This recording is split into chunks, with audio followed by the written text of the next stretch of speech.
protect taxpayers. They voted to take more money from hardworking Americans. Meanwhile, Republicans are continuing to find and root out the waste, fraud, and abuse already buried in the system. So one that I want to highlight this week, in California, one fraudster, Paul Richard Randall, super nice guy here, he recently pled guilty to submitting $270 million in fraudulent Medicare claims for medically unnecessary prescription drugs, many of which never even were given to the patients. This is the guys that the Democrats are protecting. This guy, what a nice guy. He benefited $270 million while people didn't get the care that they needed. That's sick. This is disgusting. And I hope they put this guy away for a long time. He took advantage of a temporary loophole in the system, flooding Medicaid with fraudulent claims and pocketing millions of dollars. Real swell guy, huh? Now he faces up to 30 years behind bars for ripping off the Americans. You know what that is? That's theft. That's theft of your hard-earned tax dollars. That's stealing from you. That's stealing from vulnerable Americans. And that's stealing from every family that expects these programs to actually help the people that they're designed to help. That's not, these people got to be put away. I mean, these people are ripping off your money, and the Democrats want to raise your taxes, and they want to vote no on all the on Republicans' bills to uncover the fraud. Why is that? You got to ask yourself, why is that? Why do they want to protect people like this? It's crazy, right? It's stealing from every single family that expects these programs to actually help them. Republicans actually believe taxpayer dollars should go to the people who deserve them, not the fraudsters. That's why we're exposing these schemes, holding criminals accountable, and protecting taxpayer dollars, your dollars. That's why this week we will vote on legislation again to crack down on fraud in the government.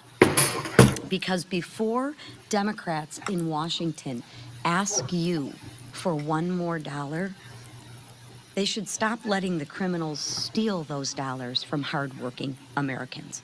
And with that, I'll turn it over to our whip, Mr. Emmer. I'll take my phone back.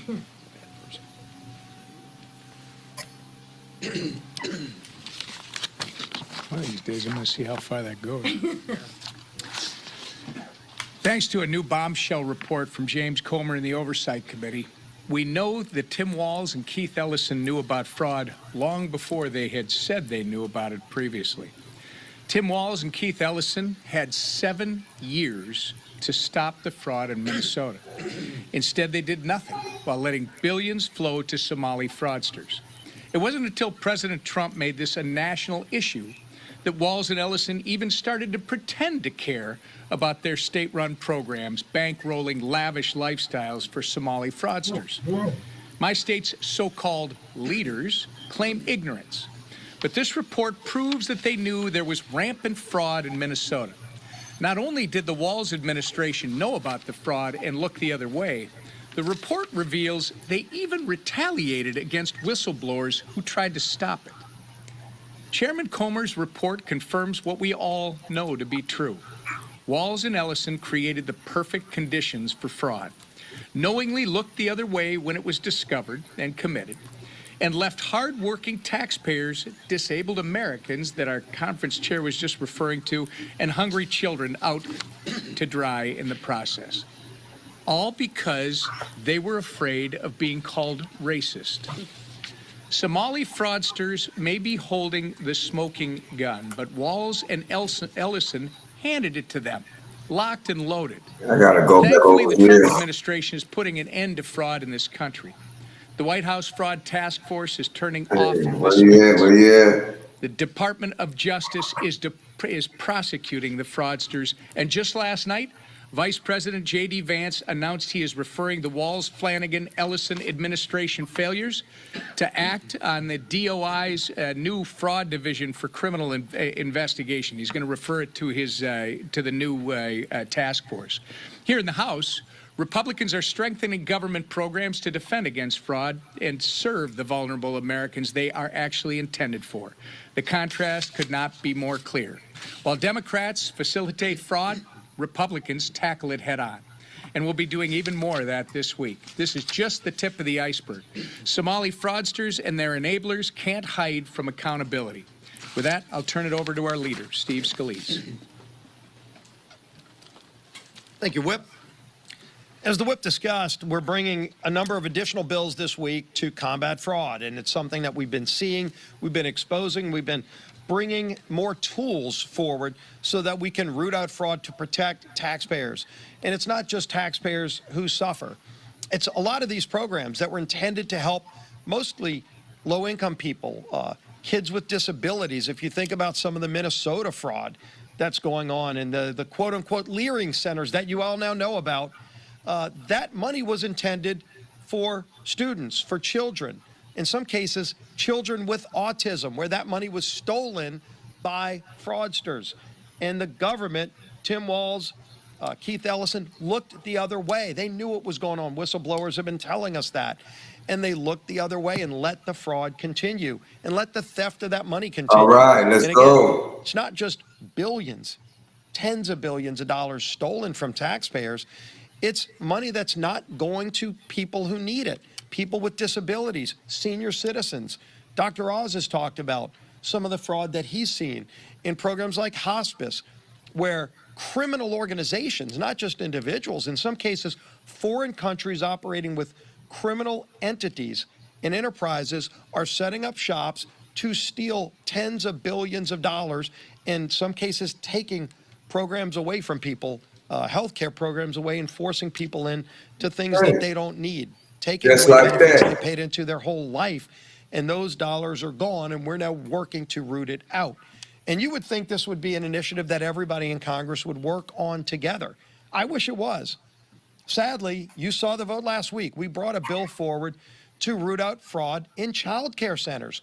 So it's not just suspected fraud, but if somebody's actually convicted of stealing money from child care programs, we bet a bill that says you can't participate anymore if you've already stolen money from taxpayers.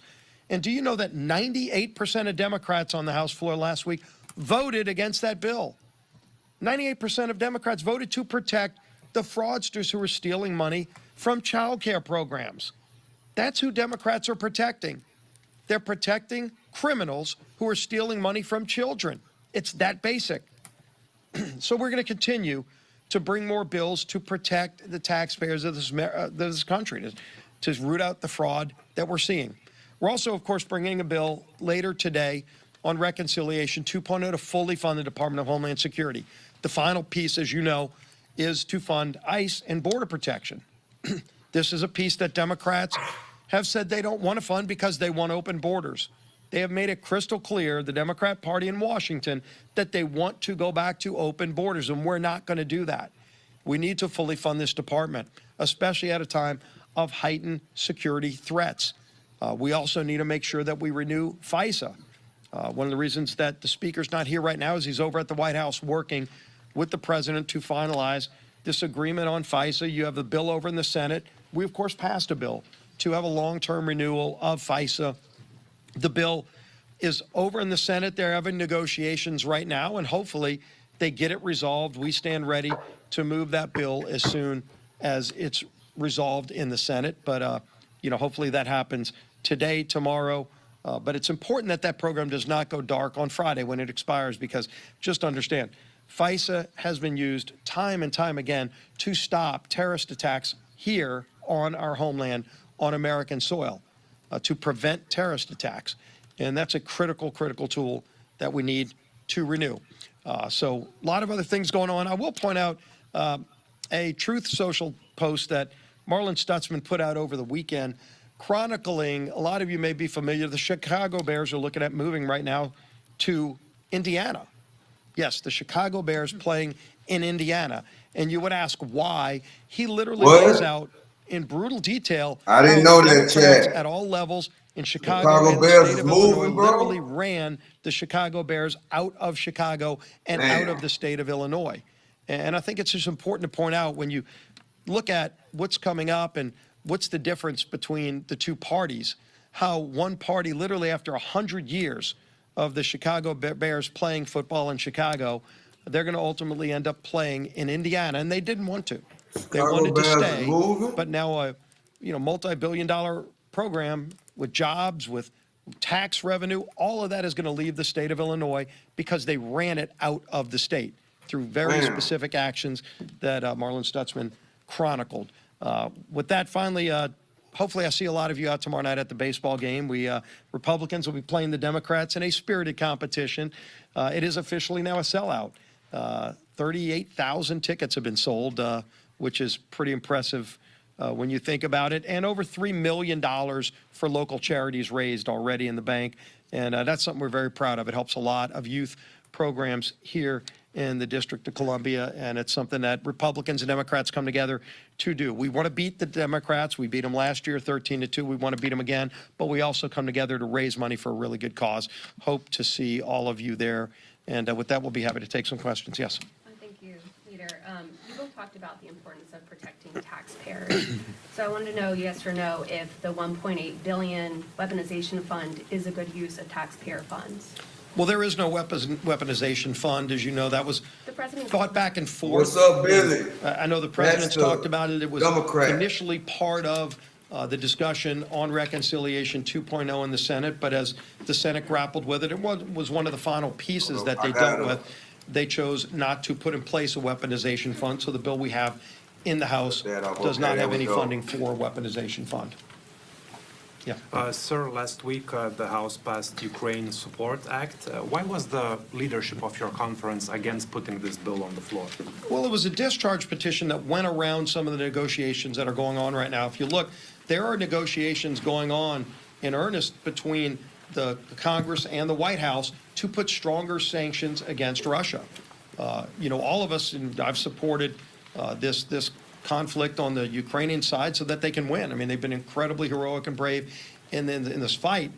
We want to see more pressure put on Russia, and there is a better approach right now being taken, better than the bill that was before us. Frankly, I think the bill that was voted on last week undermines some of those efforts to put more pressure on Russia. So the negotiations are ongoing to have a stronger sanctions bill against Russia to help Ukraine even more. Leader Scott, the president keeps saying that the California election was rigged. What evidence have you seen to show that there has been widespread fraud that has caused this election? What's up, Chad? Welcome everybody to the show. Well, if you look over the years, what our concerns have been is on this wide scale where they mail ballots to everybody, and then they have vote harvesting in California. And in other states do this too, not many, but in states that do, I think where you really have a lot of voter anger, and you're seeing it in Los Angeles right now, even in their mayor's race, where you had wide changes after election night in the results of an election. And for days and weeks later,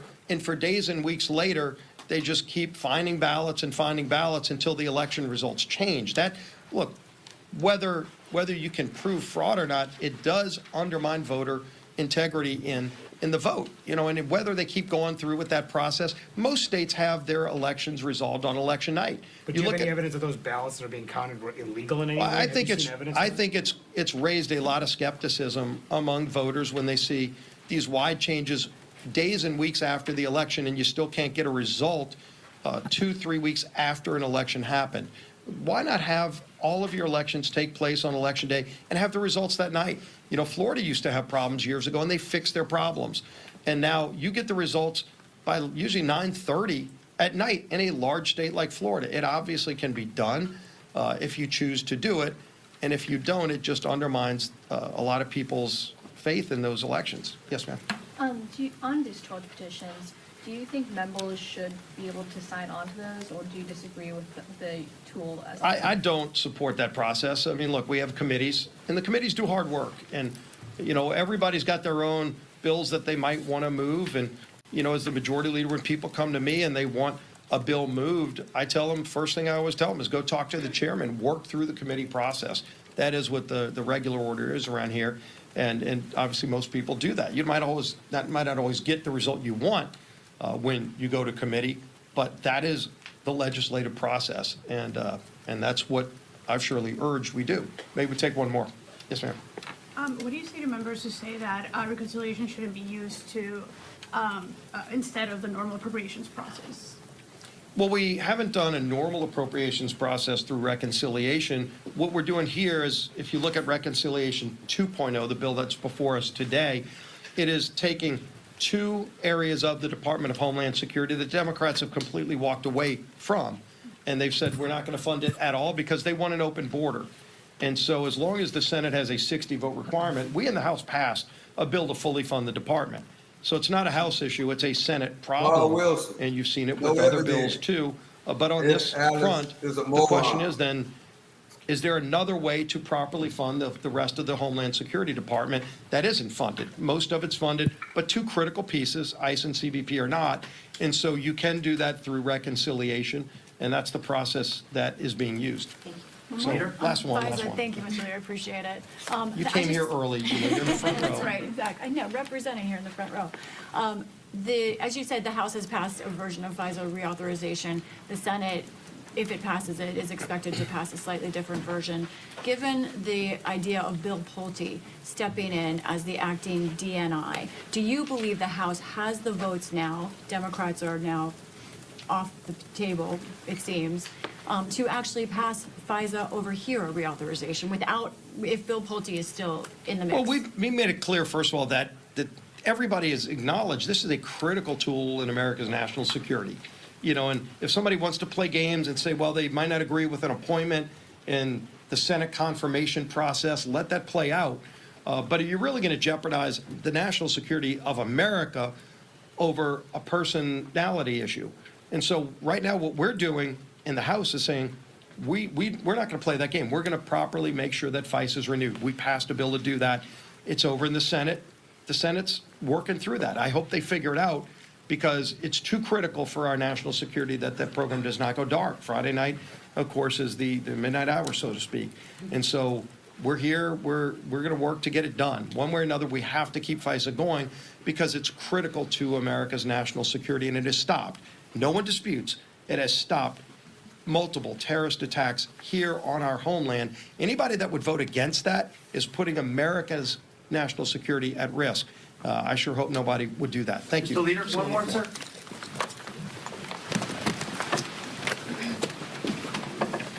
What's up, Chad? We got 45 people in the building. Thank y'all for coming through. We're going to move over here now to see what is going on over here. Let's see.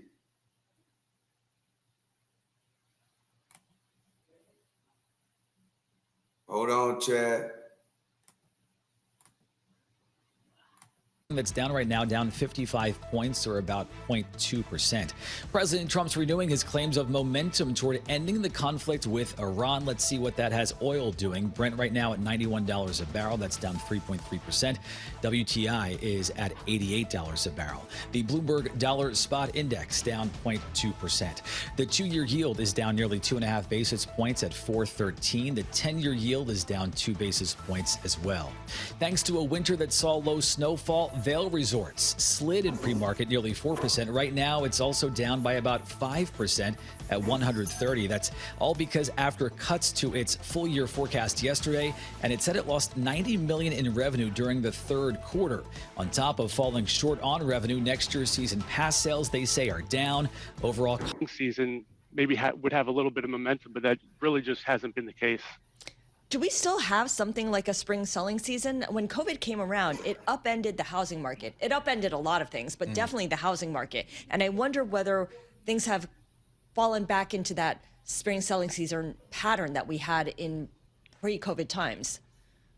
Yeah, you're right. The housing market really hasn't been normal for, call it, 5 years or so at this point, but we are returning to more. What's up, Chad? We had 51 people in the building. Appreciate y'all for joining. We just reacting to what's going on around the world, particularly the news and the stock market and the economy. We're waiting on Speaker Johnson to come out of the meeting with Trump right now, so he can give us an update on what that conversation was about, as they're trying to make a deal with Iran. You know, as we know, it's wishy-washy with this deal, but they got to make a deal. If they don't make a deal, these gas prices are going to start to go up, and things are going to start getting more expensive as we make it to summer. Like I've been saying for the past month, if the straits are not open, particularly by the beginning of the summer, we're going to see these gas prices and a lot of things inside of the store go up in prices. So that's what we're paying attention to. I appreciate y'all for joining this morning. Last night was a good game, Chad. Last night was a good game. If you watched the game last night, San Antonio Spurs finally won a game, and it was epic out there. Everybody was in the building in New York, and it was epic.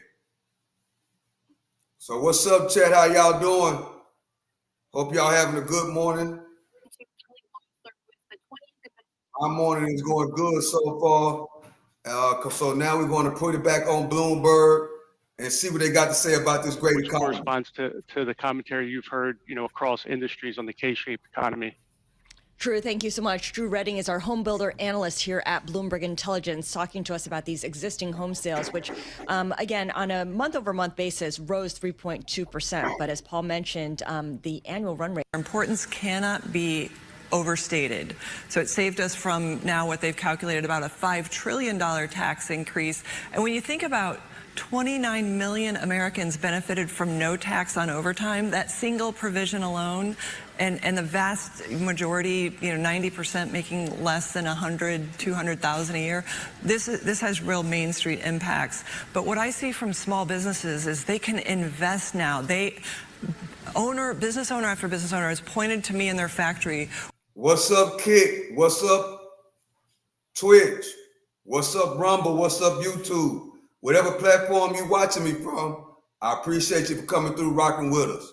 We live on Twitch, we live on Kick, we live on Rumble, and we live on YouTube. So wherever you're watching from, it should be a like button somewhere. Hit the like button, drop a comment. Let me know where you're from. Let me know what you think about what's going on. Let me know what you think. Appreciate y'all for joining, chat. For America 250, let's celebrate them and have the Patriot Pitch competition, which everyone who has used an SBA service should apply for. $1 million in prizes, sponsored by one of our great sponsors private sector sponsor who's willing to put in the cash and essentially compete for $1 million in the September competition. So I'm really excited to highlight our Main Street job creators, our innovators who are building the next generation, whether it's drones or made in America manufacturing, automotive, defense. So there's so much to see out in Main Street. I want to highlight it here in Washington at the Patriot Pitch. Go to SBA.gov and sign up for the Patriot Pitch. Boom. Administrator, you personally are an AI early adopter, and you see AI as opportunity. You see AI helping small businesses become more efficient and profitable. Tell us what you're discovering, how you personally use AI, and your advice for small businesses. Well, I certainly have seen technology. I'm old enough to have seen multiple technology transformations, and I think AI is just another such incidents, but one that we're seeing really at massive scale. And so as I talk to small businesses in walking factory floors with them, really it's 9 out of 10 will say, absolutely, I have to use it. It is taking my production planning times from 2 or 3 weeks or a month even to a day or two. It's creating new efficiencies in my quality engineering. It's creating efficiency for my workers. I'm able to hire more workers now and onboard them more quickly. So what we are seeing is where there's AI adjacencies, there's actually more hiring going on, and there's actually better paying jobs available. So I think it's really powerful for small businesses, and it's going to level the playing field. Imagine if you're a small defense manufacturer and you're trying to compete with the big primes. You're going to want every advantage. That's AI. And I think as we saw with the internet, you know, that just created a whole new boom in jobs. And we know that in the 1940s, 50s, we had 56 million jobs. Our compute power has risen asymptotically, and now we have like 180 million jobs in this country. We're at all-time record employment as compute has gone up, and I think that's only going to continue, and I think the biggest beneficiaries are going to be small businesses. And that's counter to the narrative that you sometimes see or hear about AI and jobs. Yeah, absolutely. I think there's a narrative that is either intentionally or unintentionally misplaced, and I'm not sure where it's coming from, but I do think this is going to be a powerful engine for fueling growth on Main Street, for fueling job creation. Look, we have 7.5 million open jobs in America right now. Almost 500,000 in manufacturing, and particularly in the trades, where we have, for every 5 workers requiring in the skilled trades, we only have 2 or 3 people replacing them. And when I talk to factory owners, particularly whether it's welders or HVAC, they are looking for technological advancements to help them bring those workers in more quickly, get them skilled up. And now when I see workers, you know, we're able to reshore whole industries because of things, not just AI, but things like smart manufacturing, automation. One worker can run 3 or 4 CNC machines, and that's going to make us able to compete with China. So it is a huge leveler of the playing field for America. This is AI. Winning the AI arms race is absolutely vital. If China wins, this is going to be really problematic for the entire country, but particularly for Main Streets. And what's smart manufacturing? Well, smart manufacturing is all the, whether it's automation or the advances that we have in production planning, robotic welding, that lets us do things for the same cost as they do it in China now. And that is why we're going to be able to reshore things. We are a nation of builders again because President Trump believes in the American worker and American industry, and he understands that we must win the technological race on any front, not just AI, but drones, warfare, pharmaceuticals. Look what he's done in pharmaceuticals. This is just part of putting the American agenda first in front of, you know, the onslaught of our competitors, whether they're allies or adversaries. Administrator Loeffler, at the Small Business Administration, one of your signature phrases is "Make onshoring great again." Do tell. Well, so when you think about onshoring, sometimes the resources are already here and we just don't know it. So what we decided to do was to create a portal available to all manufacturers across this country, large and small, on the SBA website.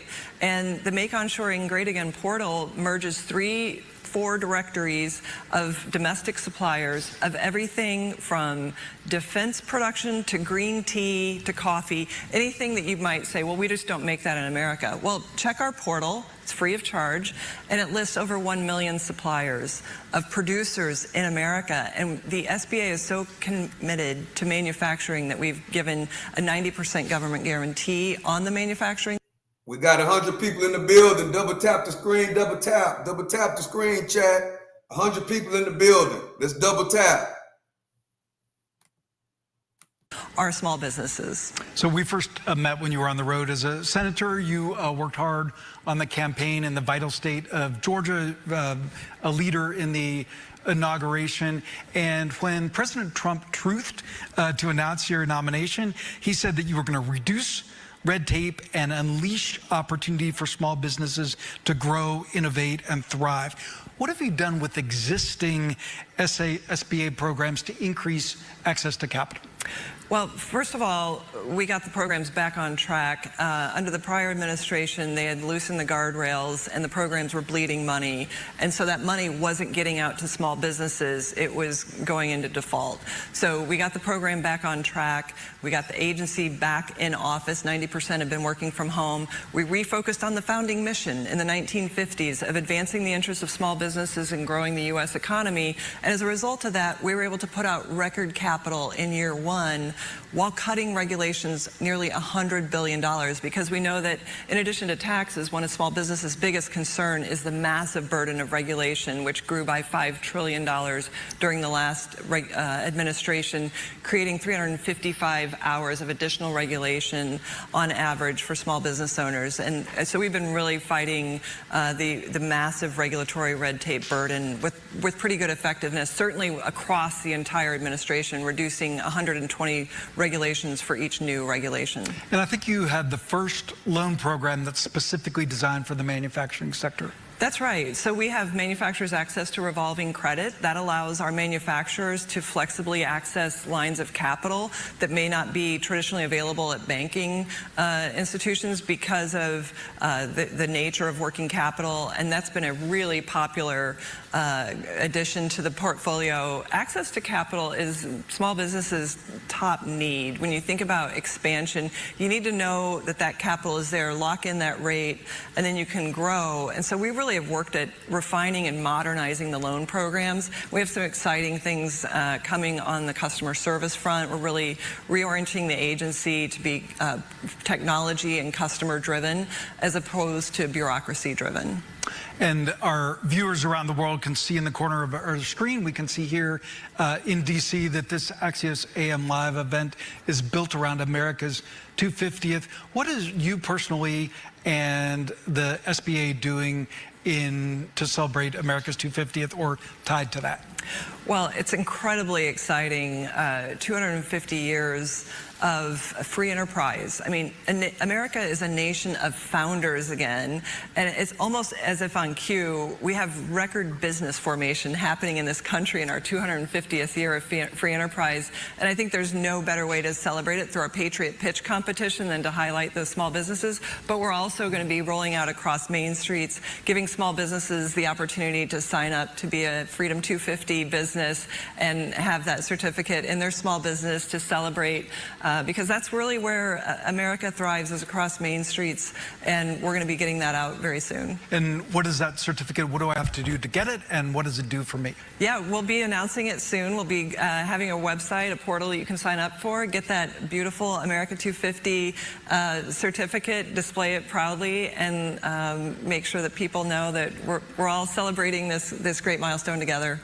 One fun thing, you have such a fascinating life. We're going to do a few fun things. I have to ask you, as we talk about America's 250, a little bit of an event coming up Sunday. It might be Flag Day. It might be the president's birthday. It might be UFC 250 on the South Lawn of the White House. Administrator, what do you have up your sleeve for Sunday?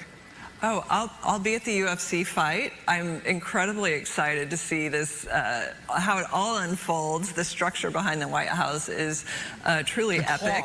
It is amazing. And so I can't wait for that. I'm excited to take my niece and nephew. That's really exciting. UFC White House. And then just being part of the entire 250 celebration throughout this summer. I mean, so much to come. And so what a fun way to kick off summer and all of the festivities. And of course, it's President Trump's birthday, so I wouldn't miss it.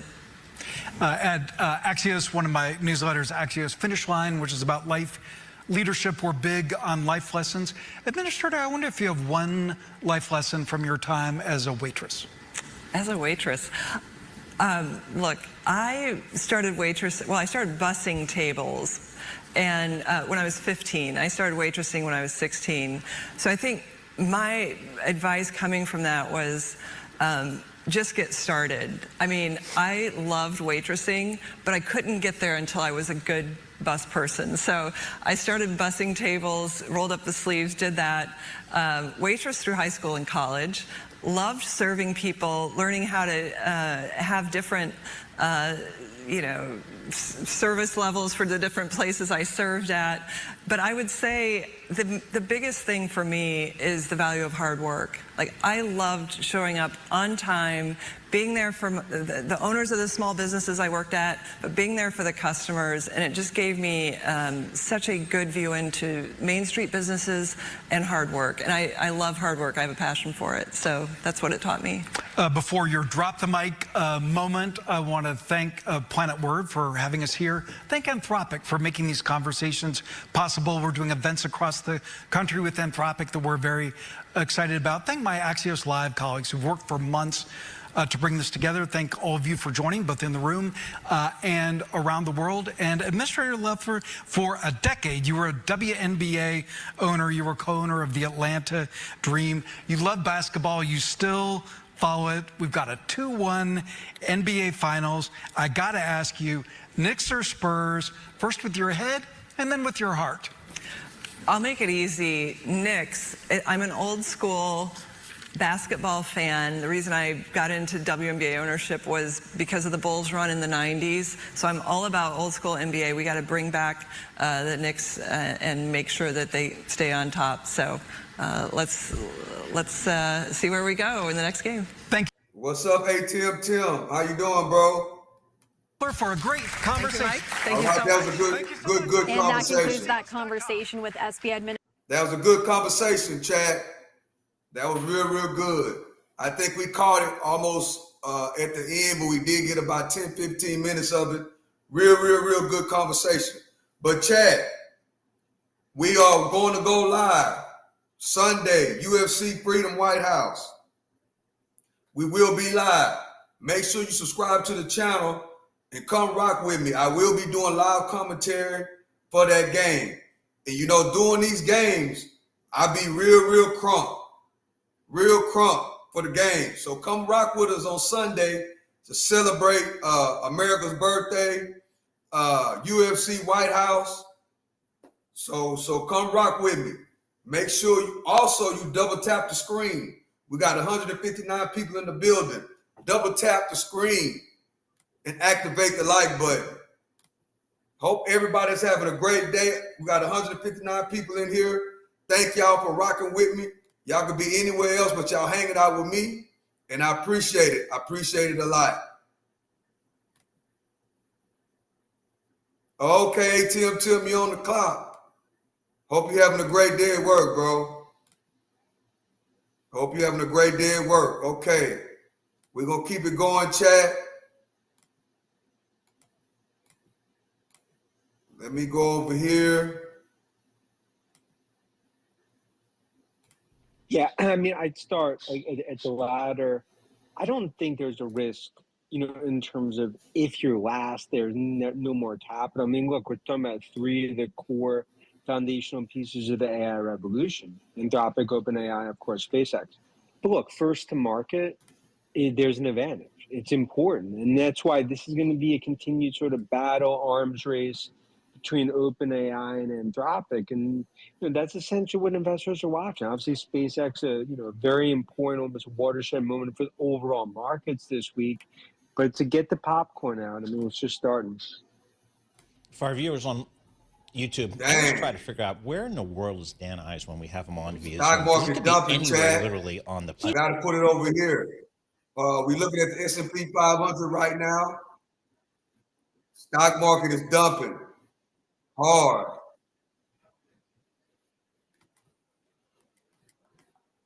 We was green, now we red. The whole stock market is red now, Chad. The whole market is red now, as far as the S&P 500 goes. Let's see. NVIDIA down.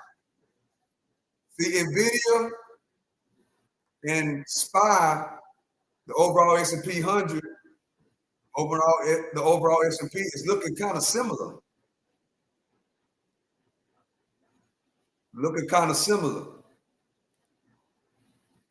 Okay, let's go back over here, Chad.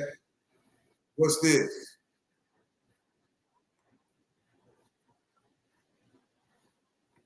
Designed to hit these criminals on all sides and make hustling unsustainable.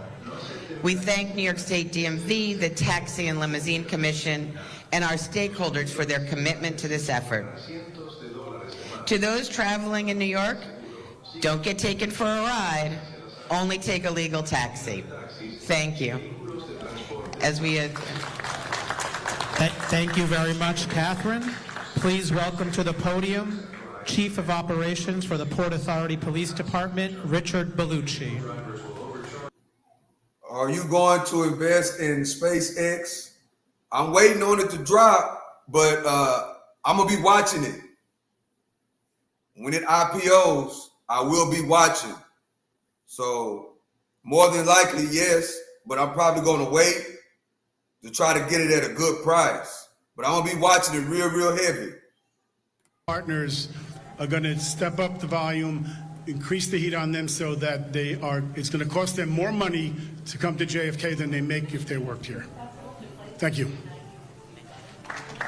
Thank you, Chief Bellucci. Please welcome to the podium Commissioner and Chair of the New York City Taxi and Limousine Commission, Midori Valdivia.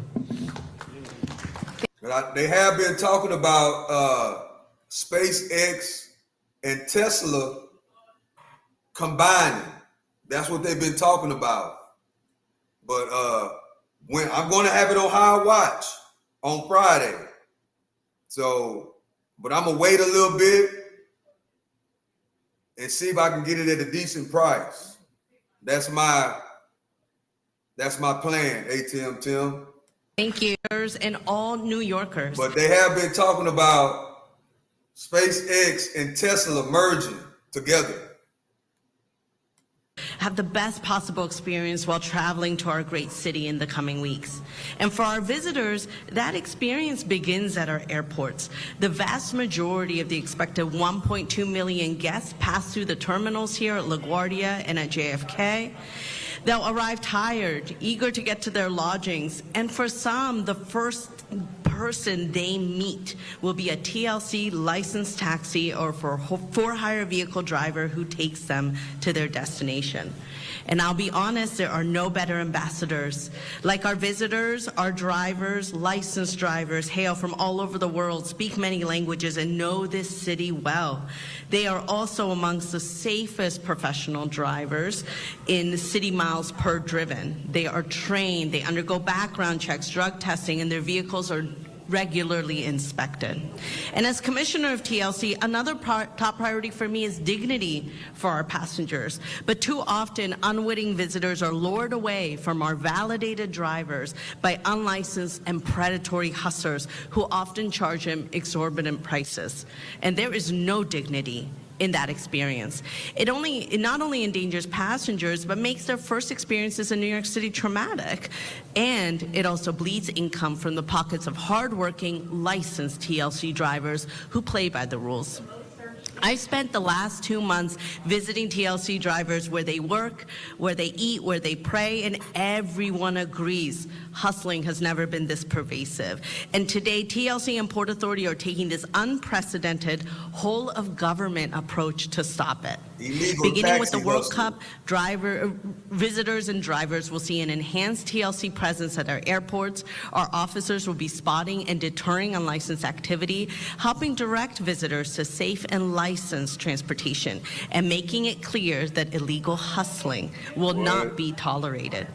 This enhanced enforcement will not end with the World Cup. As our executive director of the Port Authority says, it will continue as part of Operation Legal Ride, a sustained effort to protect passengers and support licensed drivers and hold illegal operations accountable.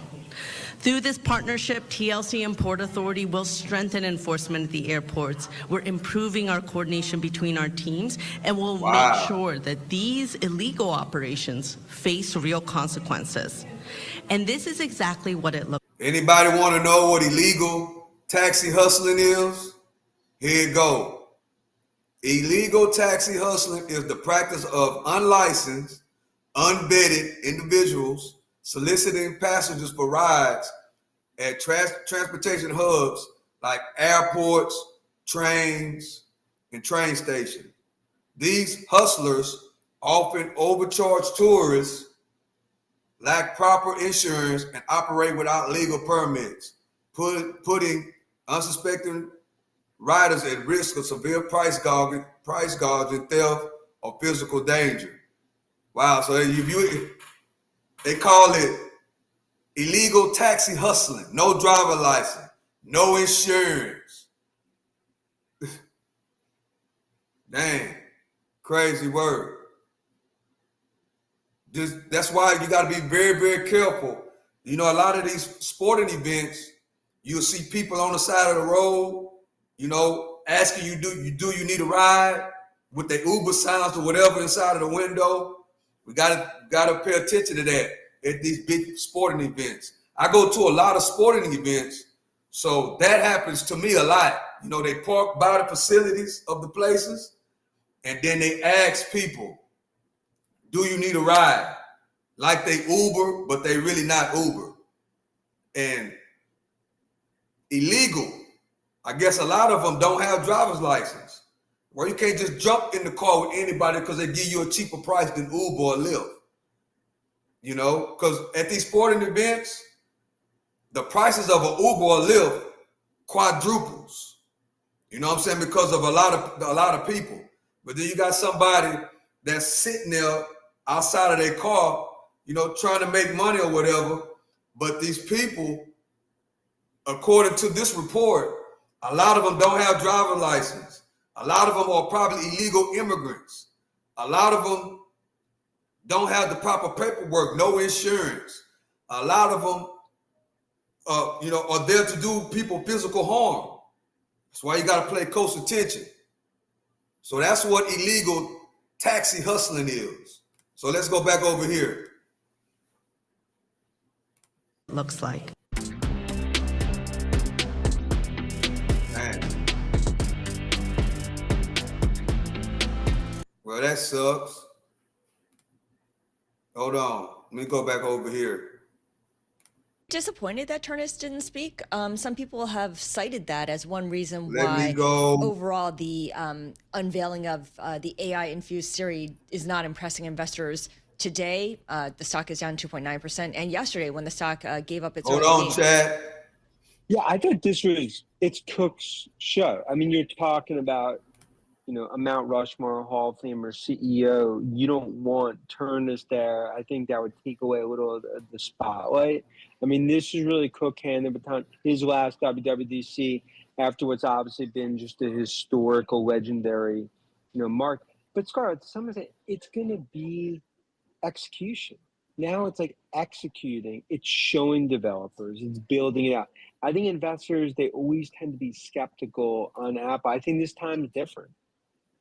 Okay, so let's talk about the fact that this time it's different. What does, you know, the unveiling of this new Siri mean for developers? Do they walk away with a clear roadmap for how to integrate their offerings with Apple's ecosystem? Or does this remain a wait and see like it has been for the past 2 years?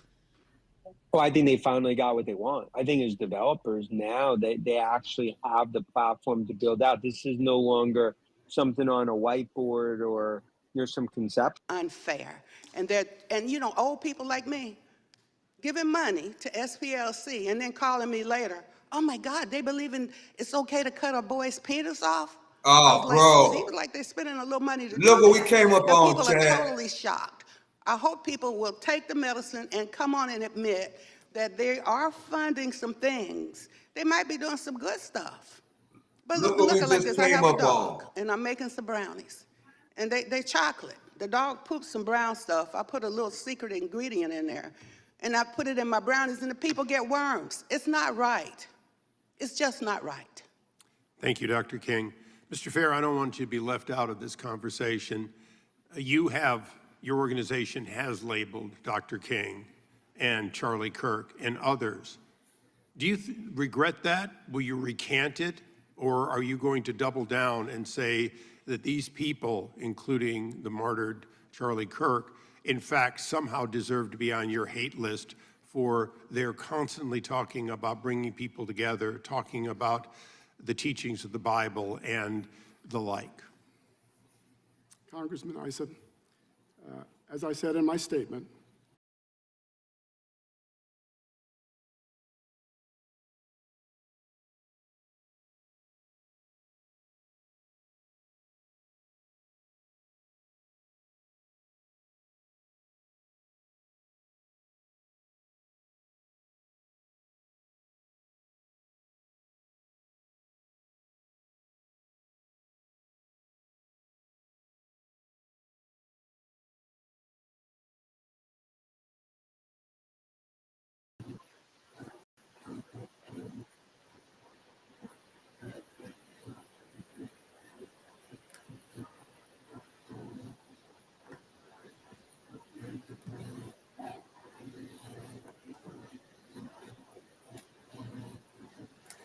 the SPLC from the Family Research Council be placed in the record. Back, Chad. And lastly, Mr. Chairman, for this hearing, too, a statement from the Executive Director's Office of the Center for Immigration Studies be placed in the record. Without objection. Thank you. I yield back. Gentleman yields back. Chair now recognizes the see. gentleman from Maryland. Thank you kindly, Mr. Chairman.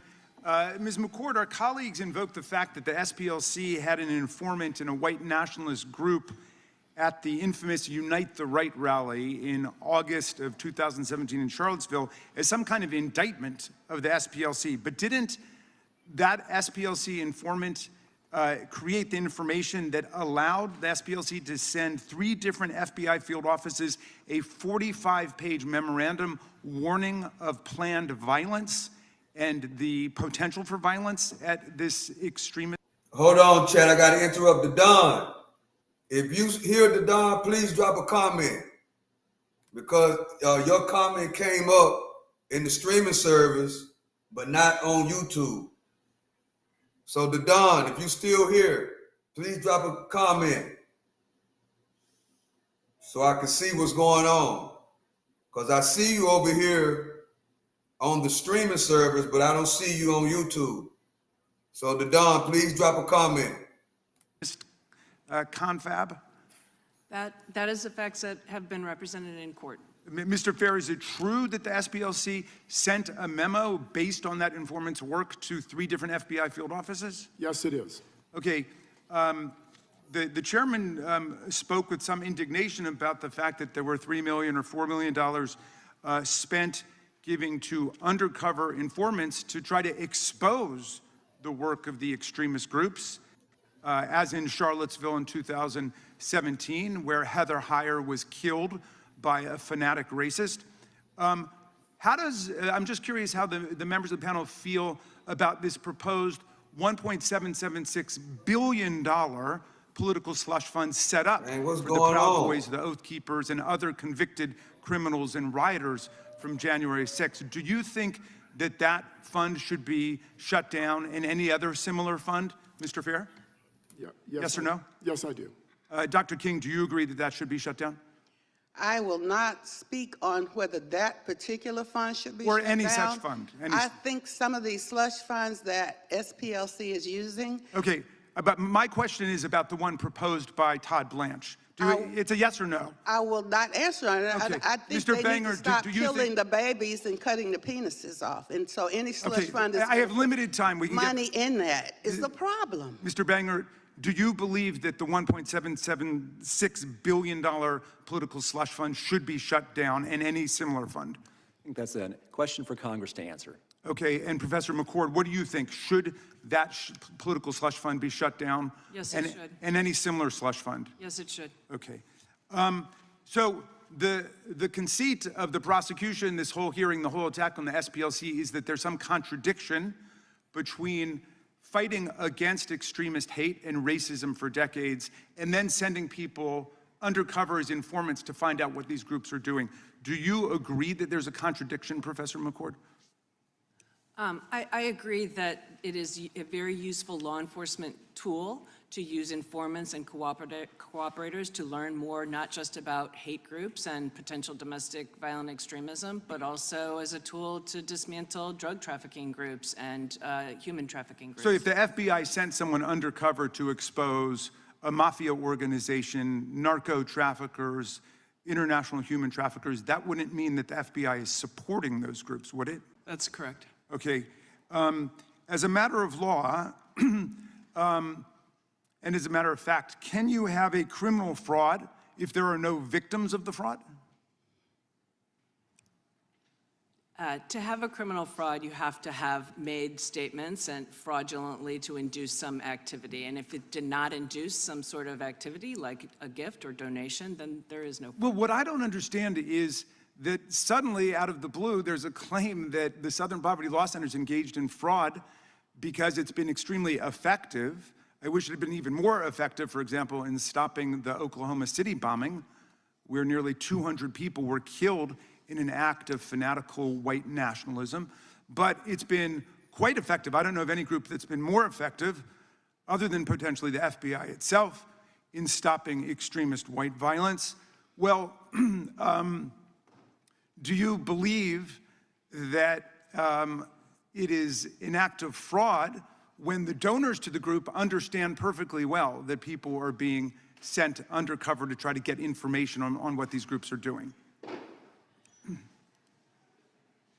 If donors were not defrauded, and no donors have come forward, to my knowledge, suggesting that they were unaware of what the SPLC was doing, that program has been known for a long time, and so that creates a problem.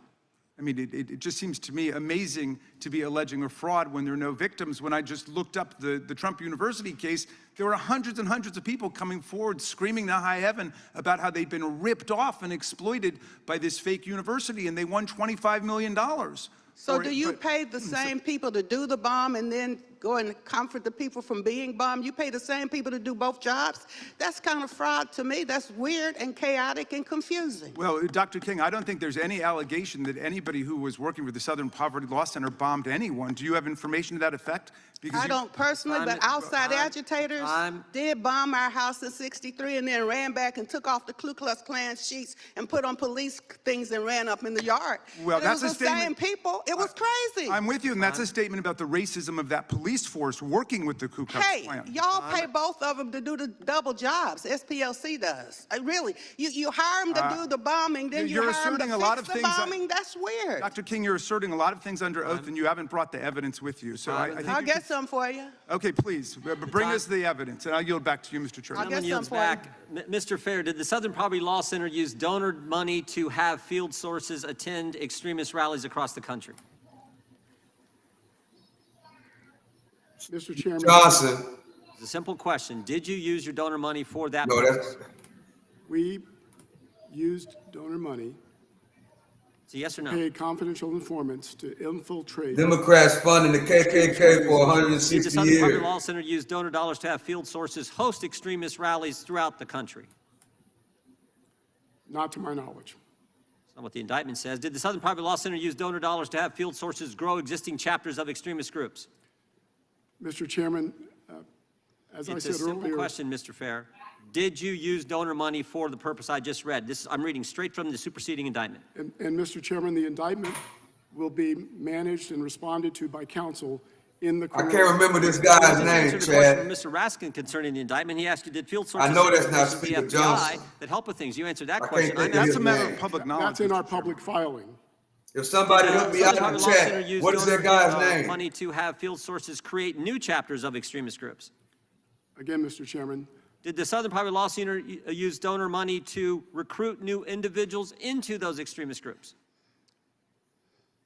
I assume you don't want me to answer since you're not giving me time to answer. No, I'm giving you time to answer because that's a yes or did you use your donors' money for that purpose? Yes or no? Again, those issues will be resolved in the pending allegations against. Answer the question, bro. Even Yes if the or answer is no, no? you could say no.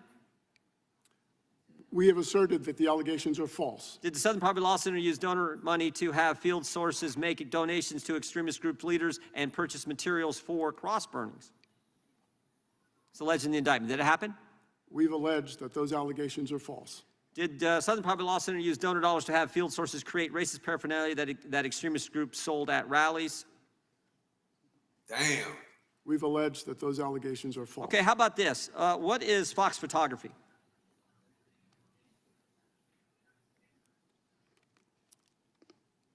Mr. Chairman, what I've learned about Fox photography, I've learned from counsel in conversations with counsel. How about Northwest Technologies? And they're covered by the attorney-client privilege. No, these are, well, did the Southern Poverty Law Center establish shell companies to pay, to run the money through, to then pay the field sources? Again, all of the allegations that you are referring to, Chairman Jordan, will be Well, how about this? responded to by our counsel in the Middle District of Alabama. Did you pay the field sources directly, or did you pay them through an intermediary? Mr. Chairman Jordan? Yep. Our counsel will respond to all the allegations in the indictment in the case pending in the Middle District. Well, there's all these companies that you sent money to, Center Investigative Agency, not the CIA, but your CIA, Fox Photography, Northwest Technologies, Tech Writers Group, Rare Books Warehouses, Imagery Link, J&J Electronics, and Kelly's Marine. And I'm just wanting to know if that was the intermediate shell companies that you guys set up to pay the field sources. Is that true? Will the good chairman yield for just a moment? I got just a minute and a half, and then I'll be happy to entertain a question you may Chairman have. Jordan, council will respond to all the allegations in the Middle District of Alabama. Okay. As the process allows. Did you do it all for the money? I mean, you said now, I think the Southern Poverty Law Center said you're no longer going to use these field sources. You're going to stop the program. But you did it for multiple years, and according to the indictment, it was $4 million that you shelled out to these various field sources to engage in all the activities I just read. As I'm we just said wondering, in was it all about the money? As we said in our public statement, Chairman Jordan, we did it to protect our staff and to protect the public. Did fundraising increase after paying people to stay in these groups who actually wanted out of them? Did your fundraising increase? Did the donations coming in increase? Chairman Jordan, I'm not sure exactly what you're referring to when you say. How about this? After the crazy Charlottesville rally, did fundraising go up? Mr. Chairman, our fundraising went up. Fundraising where one of your field sources helped coordinate transportation. Our to that fundraising event? went up when President Donald Trump was elected in 2016. Fundraising go up after you paid a field source to coordinate the transportation at an event in Charlottesville where a person was killed. That's what I'm asking. Did it go up? Because according to what we know, you went from 51 million to 133 million in 1 year. And that happened when President Donald Trump was elected. Who's the president of the National Socialist Party? You know? You paid him $70,000. He was field source number 30. I just want to know who he is. Do you know who he is? Mr. Chairman, that's an allegation in the indictment that will be responded to by counsel in the Middle District of Alabama. My time has expired. The chair now recognizes the gentleman from New York. Thank you, Mr. Chairman. Mr. Chairman, in a Justice Department that has lost more than 10,000 attorneys since the start of President Trump's second term, it's not surprising that the indictment of SPLC are replete with mistakes of fact and law. In the words of one former prosecutor, DOJ's indictment of SPLC, quote, falls egregiously short of alleging a crime, close quote. At its core, the indictment claims that SPLC defrauded its donors and betrayed its stated mission to dismantle hate groups by paying informants who, quote, were either associated with violent extremist organizations or had infiltrated such organizations at the SPLC's direction, close quote. But this is directly contradicted by the fact that SPLC's donors have said that they knew about and liked the informant program. The truth is that SPLC's use of paid informants has been public knowledge for decades. Mr. Fair, has information provided by informants to the SPLC been used to prevent political and racially motivated violence?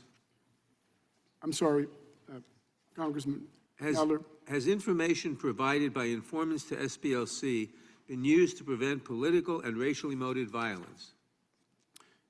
Yes, Congressman Adler. We shared information that we learned through our confidential informant program with local, state, and federal law enforcement Democrats. to prevent racial violence J.F. against the Barrett. public at large and to protect our staff. Thank you. SPLC proactively shared information obtained from its informants with law enforcement agencies in order to prevent the activities of extremist groups, in other words.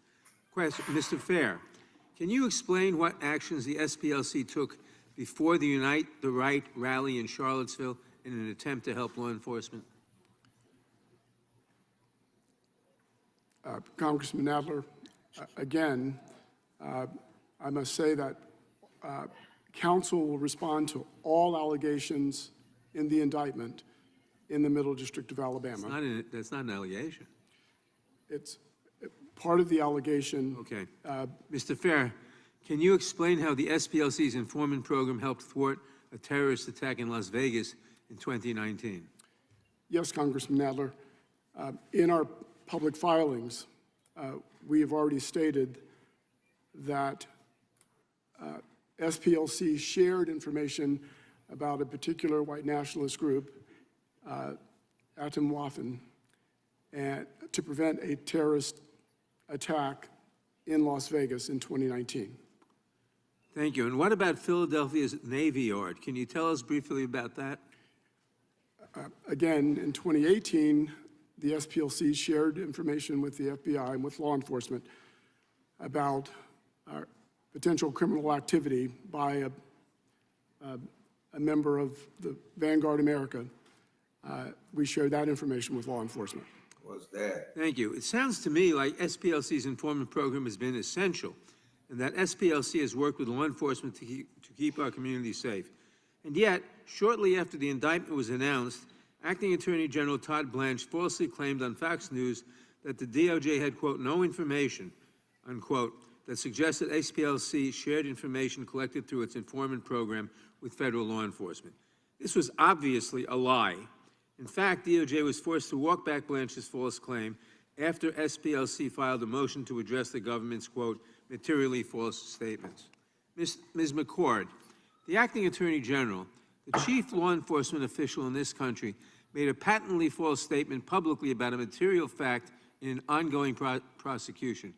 Can you explain why a false statement made by an Acting Attorney General directly related to an ongoing prosecution would be concerning? Well, this is something, first of all, given that Mr. Blanche has now rescinded that statement, it begs the question of whether he knew what he said was false. And if he did, it's a terrible thing to try to prejudice the American public against the SPLC in these charges by making a statement like that, which is really core to the indictment. Thanks for the comment. Information with law enforcement. Thank you. DOJ's case against SPLC, much like the investigations into James Comey, Letitia James, Jerome Powell, Lisa Cook, and so many others, is yet another example of the Trump administration's total weaponization of the Department of Justice. And this committee's hearing today is an example of slander against one of the greatest civil rights organizations we've had. I yield back. Gentleman yields back. The gentleman from Texas is recognized. Thank the chairman and thank the witnesses. I'd like to observe Mr. Panger, who both served in the Office of the Attorney General of the state of Texas. I want to thank you for your service there. Mr. Fair, in 2012, the Family Research Council was attacked and the guard in the front of the building was shot. The head of the Family Research Council, Tony Perkins, made quite note at the time of Southern Poverty Law Center's involvement in that, in putting Family Research Council on their so-called hate map. Has the SPLC ever acknowledged that its designation contributed to that attack? Congressman Roy? Yes or no? I can't answer that question with a yes or no. You asked me if I Did they retract, correct, or reconsider the listing of the Family Research Council on its hate map? The Family Research Council is listed on our hate map because it meets the criteria. To this day, you continue to keep the Family Research Council on its hate map. Is that true? The Family Research Council remains on the hate map because it meets the criteria that we use for— Which criteria? The Family Research Council is an anti-LGBTQ. Okay, so on your website, you used to have language on there defending your position on the Family Research Council, and you had language saying that other groups, like Focus on the Family, are not included. We're going to come back to this, Chad. Well, that language— We got something else going on right now. We're going to come back to that. Let me pause that over there. Let me cut the volume on, chat. Give me a second. Appreciate y'all for joining. Together in using AI tools to improve the lives of their communities. AI is a magical technology, but it can and needs to be demystified. This challenge has empowered every kind of young American, even the ones who aren't focused on science and mathematics, to design incredible technological projects through the creative use of artificial intelligence. The road that brought us to today stretches back more than a year, to April 2025, when President Trump signed the Advancing AI Education for America's Youth executive order. This established the AI Education Task Force and inaugurated the Presidential AI Challenge. With the First Lady's leadership and support, this competition has had tens of thousands of participants, representing every state in the nation, as she mentioned, as well as DC, Puerto Rico, and so many Department of War schools all across our planet. Our competitors in this historic challenge produced more than 2,500 projects, aiming to overcome some of their community's greatest challenges using AI. They worked on everything: tools that help navigate the complexity of school and the online world, that improve local government efficiency and effectiveness, that synthesize real-world information for crime fighting, that guard their communities against hazardous chemicals, and they all succeeded. I am deeply inspired and I am deeply encouraged by everyone's work. To all of our participants here today, it has truly been an amazing to see what you have accomplished. Congratulations, well done, and thank you. Please.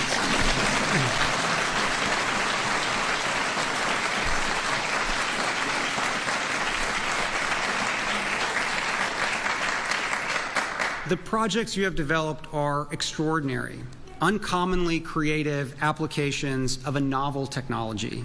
You are taking the first steps in making these tools an integral part of everyday life, transforming our world for the study of local entomology.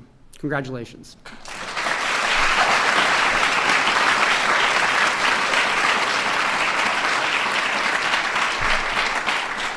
And our second winner from Camden Catholic High School, team of Ann Wynn, Bridget Bash, and Regina Knowlton of Cherry Hill, New Jersey, developed AI augmented molecular design, an AI durable module for AP biology. Congratulations.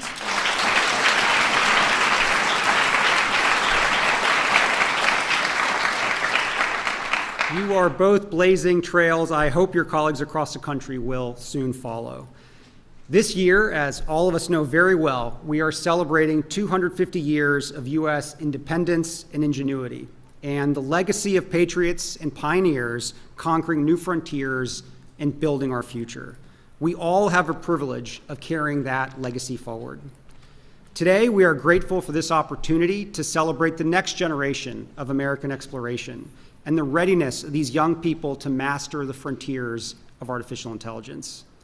It is now my privilege to announce the winning student teams of the Presidential AI Challenge, and I'd like to invite the First Lady back onto stage to help present the awards to our national champions.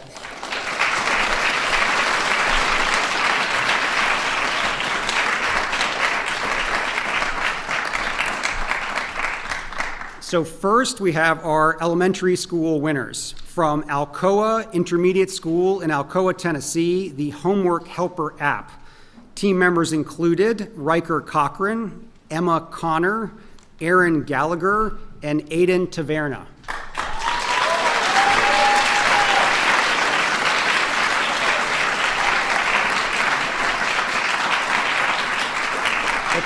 Can you have the whole team come up together and take a team shot rather than one by one? Yeah, come on over. Let's get a...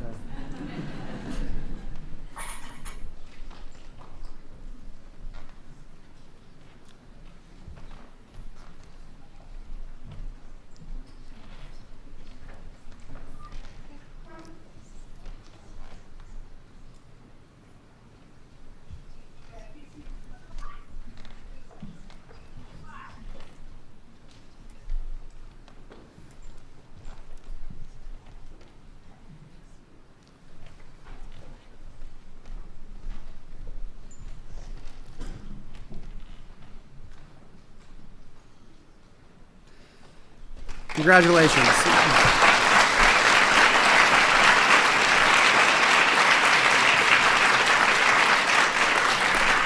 Our second elementary school winner is from Aldie, Virginia, the Friend Zone Chatbot Bullying Prevention app. Team members included Arna Jaiswal,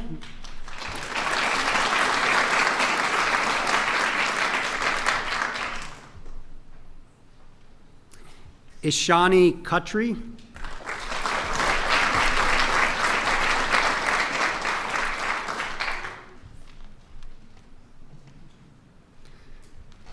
Riva Makhta,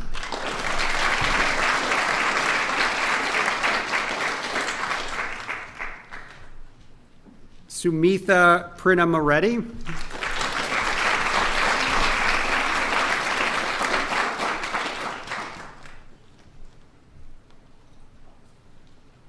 And Sonoli Ruthnayaka.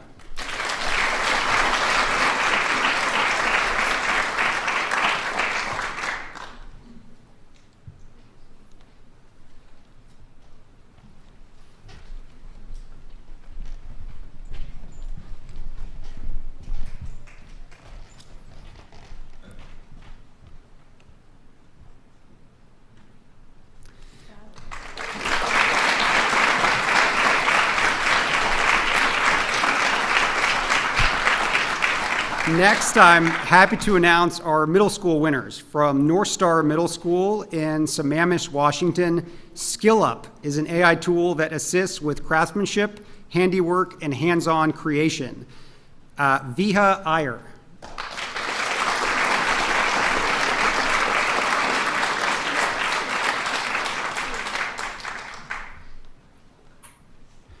Arya Prukhtap.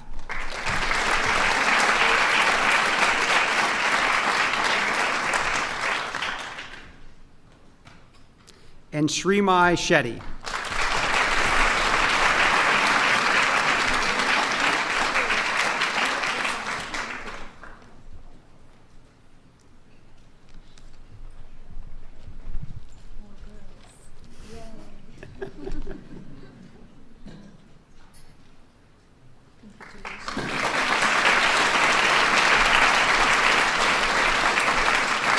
And the second middle school winner from Julia Landon College Preparatory School in Jacksonville, Florida. The project was an AI model to detect urban blight using street view images. I think we need this as we're beautifying DC. This is amazing. Sean Vance, congratulations.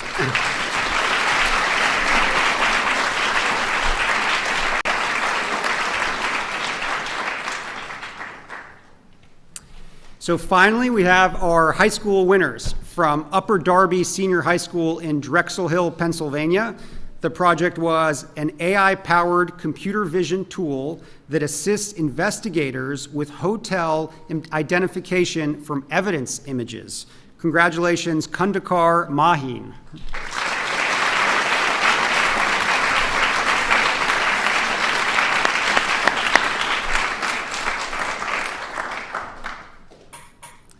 And our final high school winner is from North Allegheny High School in Sewickley, Pennsylvania. The project is Iris, an edge AI navigation assistant for visually impaired users. Congratulations, Alexander Dew.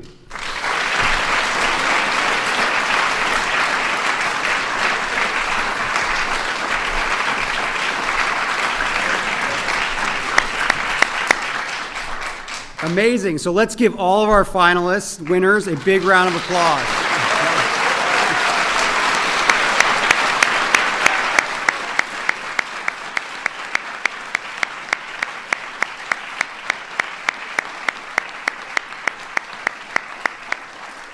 Wow. It truly is amazing. Congratulations, guys. So this concludes our awards ceremony. Congratulations again to all of you. And thank you for participating in the Presidential AI Challenge and for all joining us here in the beautiful White House. Now, please join us in the Rose Garden for a reception and further celebration. Congratulations, guys. That was pretty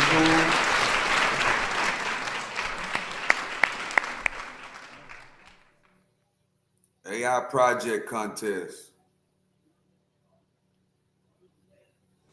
That was cool.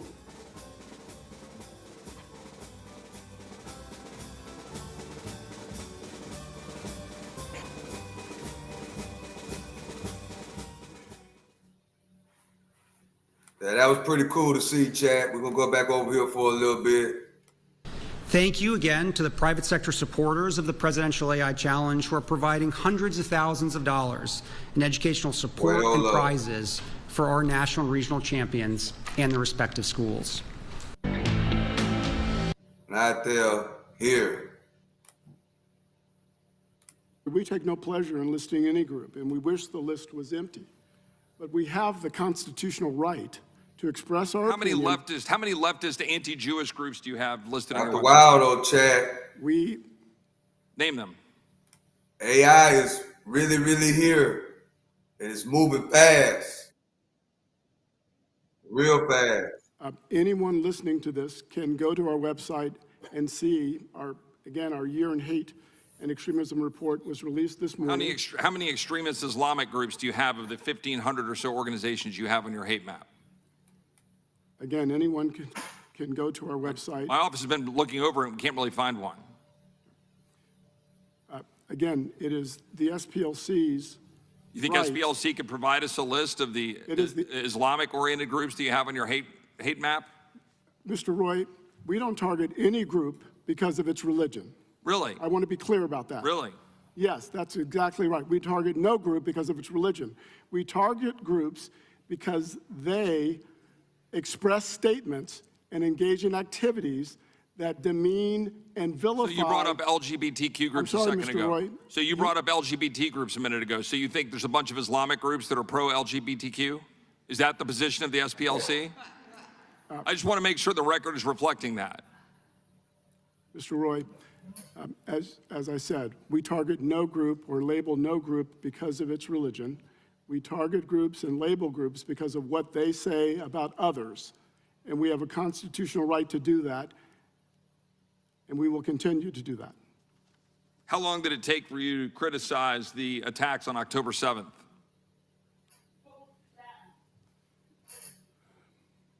Mr. Roy. Was it immediate? We were clear and loud about our criticism of the Hamas attack on Israel on October 7th. My research shows that it took you at least 3 weeks to finally say anything, and then you attacked and criticized Israel. Mr. Roy. Do you think the record reflects that, or am I incorrect? Mr. Roy, as I said, the SPLC has a 55-year history of fighting anti-Semitism. It speaks for itself. And yet the response to the targeting of the Family Research Council was to defend yourself for having focused on the family, and then you pulled down from the website that defense. It was your only defense. Well, first, Mr. Roy, speakers in the United States don't need to defend their speech. We have free speech. And so everyone should understand that. Yeah, you do, here on the record, have to defend the position of an organization that has now been indicted and has superseding indictment based on very clear indications of the way the money is flowing in order to target very specific groups and to potentially defraud your donors, not to mention, by the way, banks. If I had a little more time, I'd like to have a little bit more conversation about debanking and your engagement with banking. But the last question I'll ask you is, with respect to Charlie Kirk, have you all taken any position since Charlie Kirk to— Mr. Roy, we unequivocally condemned the murder of Charlie Kirk. What about the listing of Charlie Kirk? It is our position that TPUSA expresses views and vilifies other people based on immutable characteristics, exposing them to our listing. Mr. Chairman, I have a couple of unanimous consent requests. Objection. I have several documents here. November 2025 Hate Watch from the Southern Property Law Center, in which hearing or the work that I've done on Sharia law was included in Hate Watch without objection. Another one here, anti-Muslim bigotry, in which work we did in this very room in the subcommittee on the Constitution highlighting concerns with Sharia law were included in the Hate Watch, and I'd like to insert those in the record. Objection. Gentleman yields back. Mr. Chairman, have you see request? Gentleman's recognized. Thank you, Mr. Chairman. I move to enter into the record a letter from the Jewish Council of Public Affairs. Without objection. Dozens of rabbis praising the role of the SPLC in opposing anti-Semitism. Objection. Chair now recognizes the gentlelady from California. So during a September 2020 presidential debate, when he was asked to condemn white supremacists and tell their militia groups to stand down, Donald Trump told the Proud Boys to, quote, stand back and stand by. That was a message that elated white supremacists online. Months later, President Trump had lost the election and spent months spreading the big lie about widespread fraud, and the Proud Boys were no longer standing by. On January 6th, they were on the ellipse. They were in the streets, and as we all know, we were here, they made it into our Capitol. Now, as a member of the January 6th Select Committee, I saw firsthand how organized extremist groups help transform political grievances into coordinated action, hate, and then violence. Before January 6th, the Southern Poverty Law Center spent years warning about organizations like the Proud Boys, the Oath Keepers, and other extremist movements. Professor McCord, can you explain what SPLC must have seen in those groups that caused them to raise concerns about them long before their attack on the Capitol? Yes, Congressmember. Like other research organizations that study the groups with ideologies that espouse things like white supremacism and the Great Replacement theory, and tend to, in some cases, not all cases, but advocate for violence on behalf of those ideologies and in furtherance of those ideologies. These are things that lead SPLC, as other research organizations do, to give warnings about violence that may be coming. And certainly before January 6th, the red flags and the warning signs were there and were communicated by SPLC as well as other organizations. How did the prosecution of anti-government actors who participated in the storming of the Capitol on January 6th affect groups like Oath Keepers and the activities of anti-government militias? And what happened after the Trump administration issued its pardons to January 6th insurrection participants? And did the pardons of the January 6th insurrectionists help or hurt the fight against white supremacist violence and extremism in this country? 3 questions for you, Professor McCord. Right after January 6th, we saw groups like the Proud Boys, the Oath Keepers, the National 3%ers dismantle their nationwide organizations. We saw the Oath Keepers pretty much dissolve. But of course, with the pardons and the clemency and the commutations, we've seen a resurgence of these groups. We've seen them monetizing things, and we've seen also, unfortunately, members not just of those groups, but people who were pardoned committing additional crimes. We have a list of the crimes they've committed, some really disgusting and serious measures. Mr. Fair, if Congress tries to diminish SPLC and dismiss its warnings about groups like the Proud Boys and Oath Keepers, what lessons would we miss about the threat posed by organized domestic extremism to our American democracy? Thank you, Congressman Longwood. The lessons we would miss is that all of us are less safe with the threat of domestic terrorism, that these groups that both express hate, that express white supremacy, that terrorize various groups are a danger to all of us. And we need to know about them. We need to know about what they say, and we need to know about the actions that they take. That's what we'll miss. I thank you for those answers. I think it's really quite telling that the Republican majority on this committee has now had a second hearing to scrutinize SPLC rather than discuss their findings and figure out how to prevent another such attack on our democracy. These lunatics that Donald Trump unleashed back onto America's streets are prepared to go to war for him again. They're violent, they're hate-filled, and they have a president who will not hold them accountable for violating the law. He's pardoned them. He says he wants to give them taxpayer money to reward them. That's the threat we need to be discussing, not the folks at SPLC who are pointing out this threat. With that, Mr. Chairman, I yield back. Until it yields back, I would just remind Mr. Fair that the Family Research Council doesn't terrorize anyone. And shortly after you put them on the hate list, individual came into their facility and shot the security guard. I now recognize the gentleman from. Chair, a quick unanimous consent request. Yeah. Just in response to the time frame with respect to the SPLC's response to October 7th, an article here from Fox that shows that statement was in fact 3 weeks later on October 28th. I'd like to insert that in the record. Objection. And subsequent reports in response to their response saying it's an international incident. There are several reports here showing that they previously responded to other international incidents in Europe and in Australia and others. I'd like to insert those in the record. Without objection. Chair Thank you, number Mr. Chairman. gentleman from California. Thank you. Mr. Fair, does any of the money that the SPLC raises come from foreign sources, whether foreign nationals, organizations, foreign governments? Not to my knowledge. How does your organization consult or communicate with foreign sources? Not to my knowledge. During the Biden administration, did the Department of Justice seek your organization's guidance on determining political groups to target? Thumbs up the stream, chat.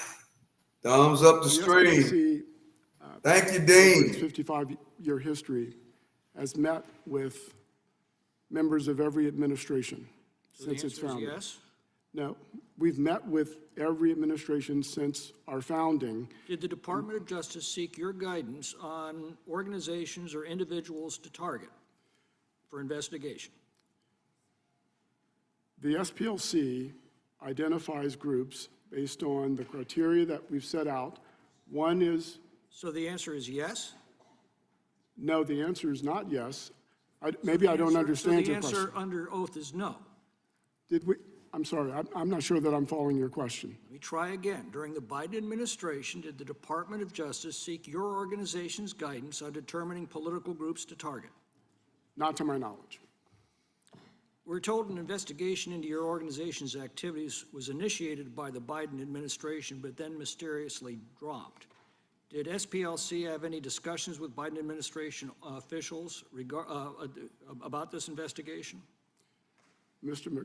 McClintock, Congressman McClintock, it's my understanding that the initial investigation was opened during the Trump administration. It continued into the Biden administration. And Did SPLC have any discussions with the Biden administration regarding that investigation? not to my knowledge. Did SPLC suggest political groups like Turning Point USA, traditional Catholic groups, Family Research Council for investigation by the Department of Justice? Congressman McClintock, again, as I said, we identify groups based on the statements that they make, the activities that they engage in. Those are the criteria that we use, and we do it. Did you suggest that these groups be investigated by the Department of Justice? Not to my knowledge. And you had no conversations with Justice Department officials regarding these matters? Which matters? The targeting of Turning Point USA, Catholic groups, Family Research Council? By For investigation by the Department of Justice. not to my knowledge. Did the SPLC arrange for the break-in and theft of documents from an extremist group? Congressman McClintock, I believe that is an allegation in the indictment that will be discussed and responded to in the Middle District of Alabama in the criminal case pending. Well, it's my understanding the charges are wire fraud, bank fraud, false statements, and conspiracy to commit money laundering. How does that deal with the break-in? All of the allegations in the indictment involving the confidential informant program are connected to the wire fraud, the bank fraud, and the conspiracy claims. You said that your activities are constitutionally protected. Does the SPLC assert the right to file false statements with banks as a constitutionally protected right? The SPLC has not filed false statements or false claims. I didn't ask that. You said these are constitutionally protected. Is that a constitutionally protected? When I was speaking to Congressman Roy, I was speaking about our right to express our opinions about the various groups that we identify on our list. That is a constitutionally protected First Amendment right. You're asking something else, I believe, and my response is that all of the allegations that are raised in the indictment will be responded to in the Middle District of Alabama in our filings and pleadings. Okay, well, explain to me the reasoning behind targeting groups like Turning Point USA, the Family Research Council, traditional Catholic groups as hate groups, but not groups like Antifa, Jane's Revenge, Youth Liberation Front? We list groups that demonize or vilify people based on immutable characteristics or that express anti-government conspiracy theories. Do you believe that Antifa and Jane's Revenge and Youth Liberation Front have committed violent acts? Congressman McClintock, it's my understanding that the FBI has said Antifa is an ideology, not a group. So a group, if it's not a group, it wouldn't be identified on our list. So you don't recognize it as a group? I'm sorry? You don't recognize it as a group? Mr. Chairman, the time's up here. Time of the gentleman has expired. For unanimous consent. Thank you, Mr. Chairman. I ask unanimous consent to introduce the SPLC's hate map, which lists a half a dozen different chapters of the Nation of Islam as anti-Semitic hate groups. Without objection, the chair now recognizes, and I should have mentioned this earlier, I apologize. If you need a break, just let us know. We'll be happy to give you a break. You understand, because it's going to, as you know, going to go on for a while here. And I think it's the gentleman from Tennessee, Mr. Cohen. Thank you, Mr. Chair. Mr. Fair, why was the Southern Poverty Law Center called the Southern Poverty Law Center? We were founded to defend the poor, to assist the poor, to resist racial terror against poor people across the South. So anti-poverty work has been in our DNA. We continue to do work on behalf of the unhoused, the hungry, the poor.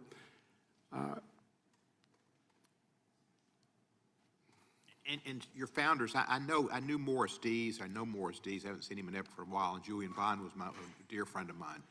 They were two of your founders, were they not? That's correct.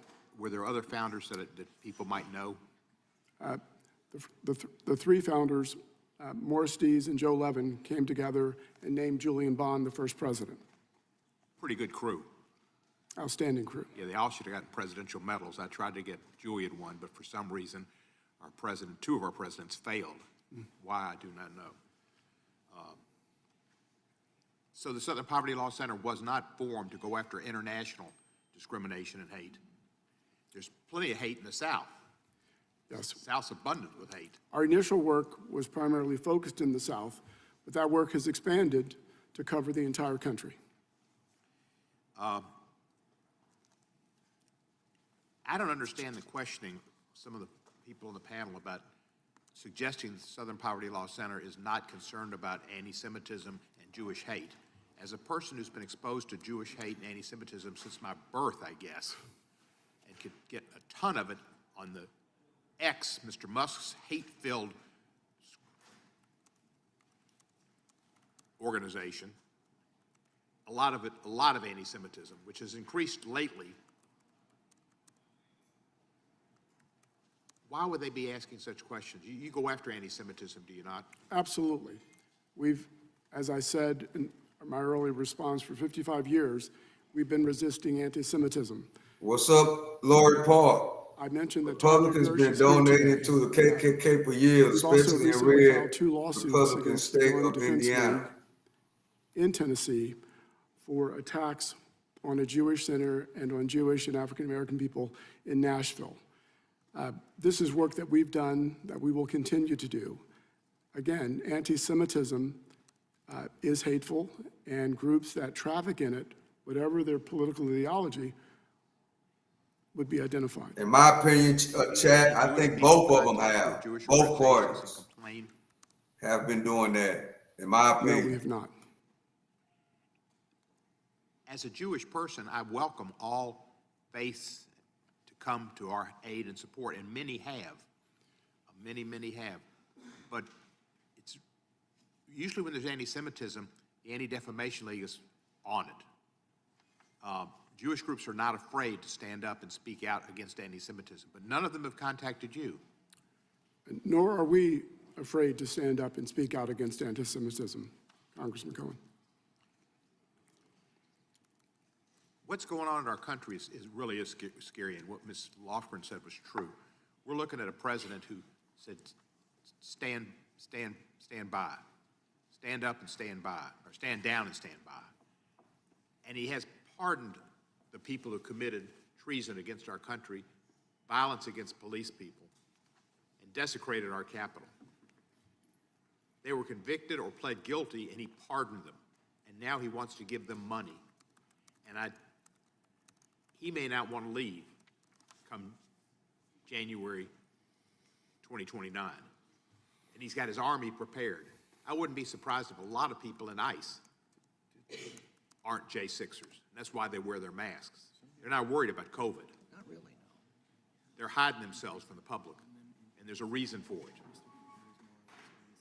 I value your work. When one of my best friends died about— That's a serious allegation right there, Chad. Bonds, an outstanding member of the— He tripped out. The first African-American— That's his opinion, you know. In Memphis. His opinion, Chad. I asked that people give memorials. If y'all heard what he just said, his opinion is he believed that a lot of those ICE agents are those January 6ers that got let out of jail. That's what he said. That's what he think. That's his opinion. Law Center, his honor. I'm proud of every memorial that's been given, and I'm proud of every donation I've made. I thank you for your work, and I thank you for continuing the work of Julian Bond and Morris Dees and Mr. Levin. You are a blessing. Thank you. Thank you. The time of the gentleman expired. Chair now recognizes the gentleman from— I've got a unanimous consent Gentleman from request. Georgia is recognized. A statement from Kristen Clark, General Counsel. He said he believed that a lot of those guys that are ICE agents with the mask on are those January 6 guys that Trump let out of jail. Poverty Law Center, Without objection. an organization dedicated to combating hate violence in America. Without objection. The chair now recognizes the gentleman from Wisconsin for 5 minutes. Thank you, Chairman. On page 14 of the Year in Hate report, the SPLC criticizes the Alliance Defending Freedom for its Viewpoint Diversity Score initiative. Specifically, they state that the Viewpoint Diversity Score, quote, mimics white supremacist narratives. Mr. Bangert, my understanding of the Viewpoint Diversity Score is that it seeks to hold companies accountable for respecting all religious and ideological diversity in the workplace. Is that white extremism to you?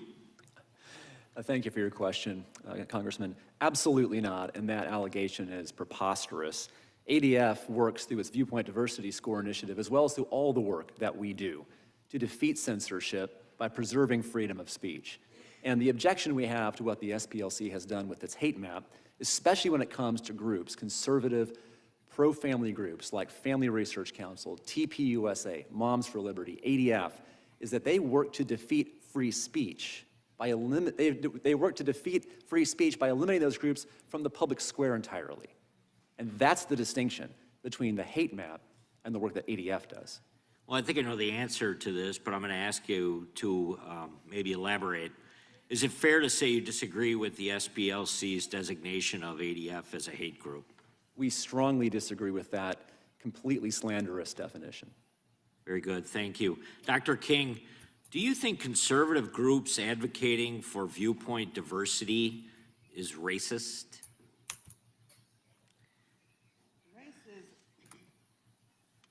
Racism is socially engineered in the first place. And if you think you're a different race when we all bleed the same and we're one blood and one human race, then you are socially engineering racism. What I'm trying to understand is SPLC is funding the far right and the far left with informants that they send in to report back. So the informants, to not blow their cover, are doing heinous things on the far right and the far left. I don't think the donors understand that SPLC is using money to stir up racism, to have people fight against each other based on skin color on the far right and the far left, some adjacent funding coming in there. So they're manufacturing this racism, causing people to be hatred and fear, you know, some informers. I have been on the domestic terrorist list. Some informer must have told them I said something hateful. I'm not a racist. So how did I end up on a domestic terrorist list? So how did the guard get shot at FRC? How did that happen? So I don't think that, the question is donors are being frauded and money is being spent on the far right and the far left by SPLC with the informers, I think, with some adjacent funding. So the donors think they're trying to clear up the mess. It's confusing to me. So maybe I didn't answer your question. You want to ask me again? I don't quite get it. No, well, let me just ask you this. Do you think the SPLC's hate map, as we've seen many times, is antithetical to the peaceful advancement It is. It of makes civil people rights in America? afraid. It makes Right. people, I've been on it. I've been on a domestic terrorist list. When I'm for peace and love, one blood, one human race, stop fighting, stop chopping off penises and killing babies. No. Hey, some of the money, go investigate it yourself, is being used to in the name of LGBTQ, cutting baby parts off. That is happening with the money of donors, and the donors are shocked. Dang. Right. Thank you very much. Mr. Fair, in SPLC's motion to dismiss the DOJ lawsuit, you briefly discussed the organization's hate map designations. On page 6 of the lawsuit, the SPLC states, these are not mainstream groups or they're espousing traditional conservative political views. Rather, as defined in the Year of the Hate report, these are groups that, through their rhetoric and activities, traffic in extreme and sometimes violent ideologies. And if you have the hate report in front of you, it's mentioned in the motion that there are many different, let me just ask you the question. So do you think that the hate map was designed to identify specific organizations or to just create this ideology that there's hate everywhere across the United States of America? The hate map was created to expose the statements and activities of groups across the country that vilify and demonize others on the basis of immutable characteristics. I yield back. Gentleman yields back. Chair recognizes the gentleman from Georgia, Mr. Johnson. Thank you, Mr. Chairman. This hearing takes me back to the 50s, the time of McCarthyism, the time of demonic and demonizing attacks against political enemies that was in vogue by the notorious and infamous Joe McCarthy, the House Un-American Activities Committee. This is what this reminds me of. And when I go back to the 50s, I also think about how mainstreamed during that time was white supremacy. It was mainstreamed. It was so mainstreamed that presidents had to call out the troops to maintain order or to bring order. I'm reminded of the racist governor of Arkansas denying entry for the Little Rock Nine into the all-white Central High School. I'm sure you remember too, Dr. King, back in '57, the little girls trying to get into the building and being spat upon and taunted and threatened. And I'm sure you remember, Dr. King, in 1962 in Mississippi, when James Meredith was to enroll at the University of Mississippi, and President Kennedy had to call out the troops to guarantee that they stopped the riots so that this man could enroll. And then again in '63, when the troops were called out by the president, as George Wallace stood in the door of the school and said, segregation today, segregation tomorrow, and segregation forever. I mean, that's mainstream white supremacy. Same thing when the troops had to be called out by President Johnson in 1965 to protect the civil rights marchers from Selma to Montgomery, marching for voting rights. And today, The clock has turned back. White supremacy extremism is again mainstreamed. This president came into office and revoked a 60-year-old executive order banning racial discrimination in federal government hiring practices, saying that it was now unnecessary. We've had the stripping of employment protections from employees of the federal government. We've seen the Civil Rights Division of the Department of Justice gutted and diverted from its mainstream activities.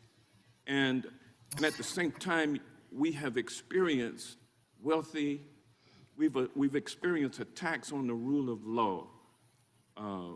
The top wealthy, most powerful law firms, some of which bent the knee to this president because he threatened them. We've seen him go after the mainstream media because they would not renounce diversity, equity, and inclusion. We've seen him go after top universities trying to get at their research funding, threatening to cut it off, and actually cutting it off unless they rooted out diversity, equity, inclusion. It's mainstream. White supremacy is mainstreamed. Extremism.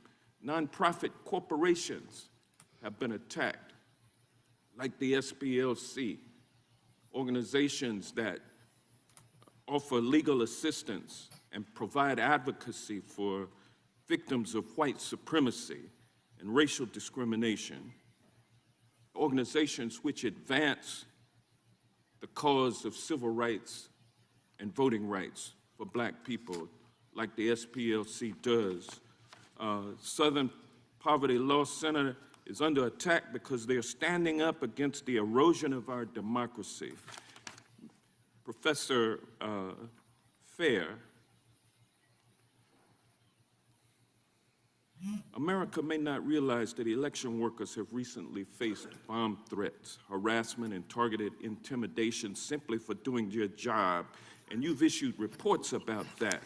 How are these threats part of the larger racial-based suppression tactics, and is this a reason why your organization has come under attack by this administration and by this committee? Gentleman's time has expired, but you may answer. Thank you. Congressman Johnson, yes, we believe that there is a direct threat to free and fair elections, and we believe that we are a target of this administration because of the effective work we've done for 55 years. Thank you, sir. I stand with you on your work. Gentleman's time has expired. Recognize the gentleman from Virginia, Mr. Klein. Thank you. Mr. Fair, as the only Virginian sitting on this committee, I'm very concerned about the allegations in the indictment, about your organization's role in the planning of the Unite the Right rally. According to the indictment, one of your paid sources, F-37, maintained an active online presence making racist posts under the supervision of the SPLC. The SPLC paid this informant over $300,000 during this period. The informant was involved with the rally. Now, I would ask you questions about that, but I know from your past answers you're not going to answer anything related to this indictment. But I want to know how exactly this individual aided in the planning of the rally. I want to know whether this individual attended the rally, because an individual was tragically murdered at this rally. 2 law enforcement officers were also tragically killed in an accident while surveilling the scene. I want to know why the SPLC forced individuals, other sources, to stay in the extremist organization that they wanted to leave. But let me ask you this, because this is public record and you may be able to answer it. Following the Unite the Right rally, the SPLC reported an annual revenue increase of $80 million between 2015 and 2016. Is that correct? Congressman Klein, as I said earlier, a number of national civil rights groups saw their fundraising donations surge after the election of Donald Trump. That is correct. Following the Unite the Right rally as well, correct? The Unite the Right rally was in 2017. You referred to 2015 and 16. I'm sorry. Thank you. Following 2017, you saw an increase, correct? The largest increase, to my knowledge, occurred after the election of Donald Trump. I want to shift to your partnership with the Biden-Harris administration's DOJ and FBI. Were you aware at the time that the SPLC received special treatment, such as direct access to high-ranking officials in the Civil Rights Division, early access to FBI hate crime data, and invitations to exclusive events with DOJ leadership during the Biden-Harris administration? As I said to Chairman Jordan, the SPLC has met with every administration since its founding to advance racial justice and equality in this country. I'm not aware of any special treatment for the SPLC during any of those administrations. Has the SPLC provided training to federal law enforcement, federal prosecutors? I'm not aware of any training of prosecutors as part of SPLC's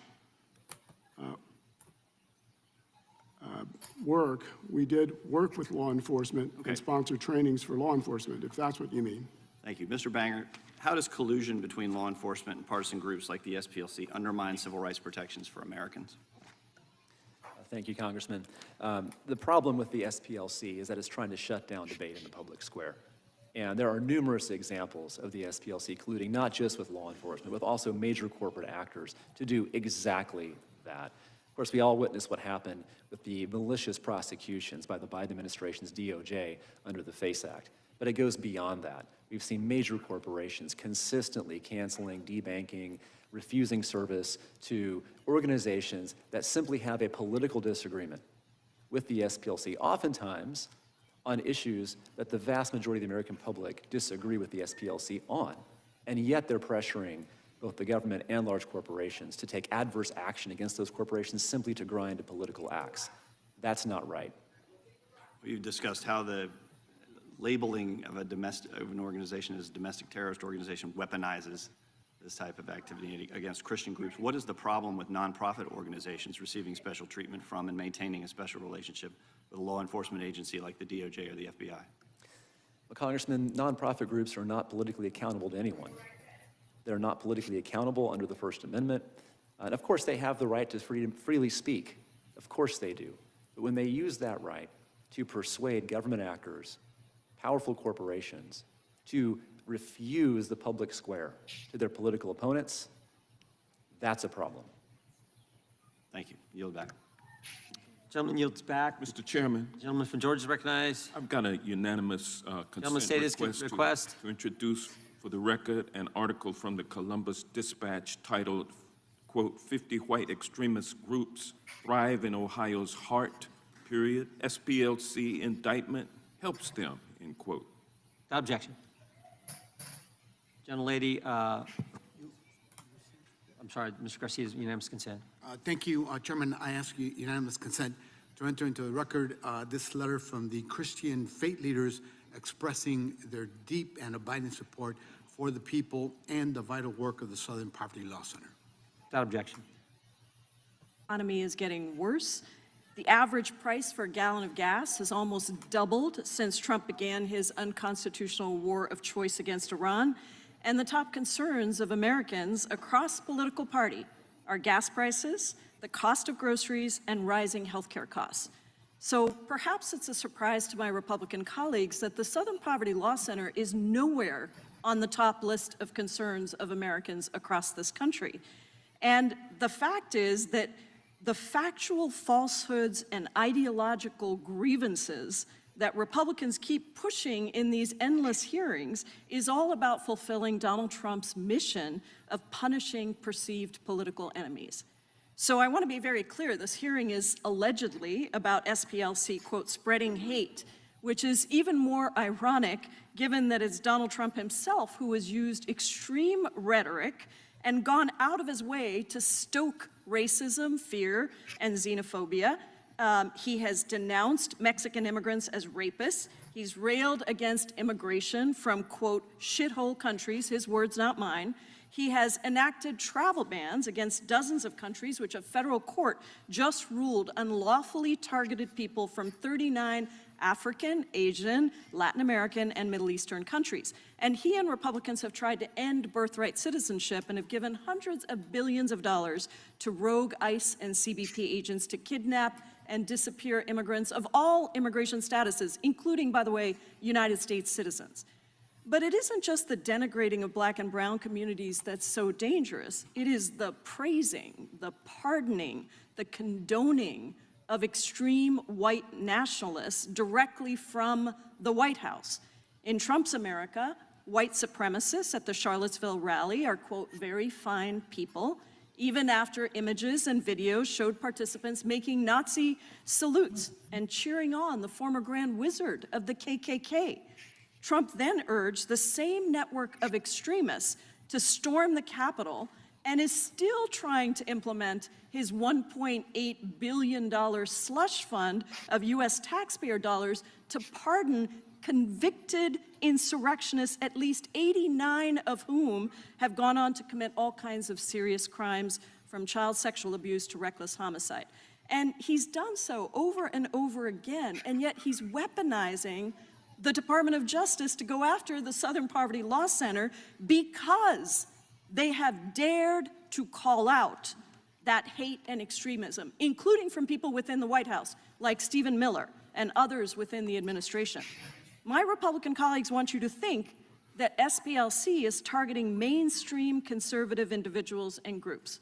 But I want to dive in a little bit to set the record straight about exactly who we are talking about here. Many of these individuals and groups espouse something called the Great Replacement Theory, which argues that elites are trying to actively replace white Americans and Europeans with non-white immigrants. So, Professor McCord, is the Great Replacement Theory an extreme and hateful fringe theory? It is a fringe extreme theory, Congressmember. It is not something that is adhered to by the majority of the American public or even a large percentage. And it's true, is it not, that the Great Replacement Theory has stimulated violent reactionary responses in multiple cases, including mass murders, mass shootings? There have been numerous mass shootings, including in Buffalo, New York, Pittsburgh, Pennsylvania, El Paso, Texas, and many others, where the writings and work of the people who have committed those heinous crimes reflected that they adhered to the Great Replacement Theory as an ideology. Now, one of the groups that espouses these views is the Center for Immigration Studies, or CIS, and it's an anti-immigrant think tank that SPLC has designated as a hate group. These are some of the statements behind me that CIS's leaders and writers have said, including advocating for the need to maintain a European-American majority, claiming that blacks and Hispanics have lower IQ than white people. And I guess I want to ask you, Mr. Fair, why was it important for Southern Poverty Law Center to designate CIS as a hate group? It was important, Congressman Jayapal, because it is one of these go-to think tank organizations that many people rely on. And our goal is to expose the statements of these groups and to let the people decide. You want to show us the whole sign, bro? We don't stop anyone's speech. There's Show us plenty the of whole speech in the sign. public I wanna see square part of from it. these groups. We expose their statements in the words of what they say and their activities, and let the people decide what they think about it. So that they don't lead to violent actions that follow that. I thank you, Mr. gentlelady Chairman. has expired. The gentleman from Arizona is recognized for Didn't one even minute. show us the, Yes, Mr. couldn't even see Chairman, it. thank you. This is from SPLC's Learning for Justice curriculum and how it influences international terrorism debate, with a specific reference that the terrorism in Israel is worse than that of the Palestinians. Without objection, turn now recognize the gentleman from New Jersey. Thank you, Chairman. I want to start out by saying the SPLC used to be a good thing. It started out doing the right thing. So many of the good examples that have been brought up. Yeah, we've been live for 2 hours, chat. Thank y'all for joining me. It was a wealth of information, a wealth of things that they talking about. They up here on the hill talking about racism and all this stuff now, that the donor money is going to fund these KKK organizations. Man, it's a lot going on, chat. So I think I'm ending right here. I'm gonna end it right here. If you have not subscribed to the channel, make sure you subscribe to the channel and cut on all post notifications. I might come on a little bit later. I did not intend this to go for 2 hours, but it did.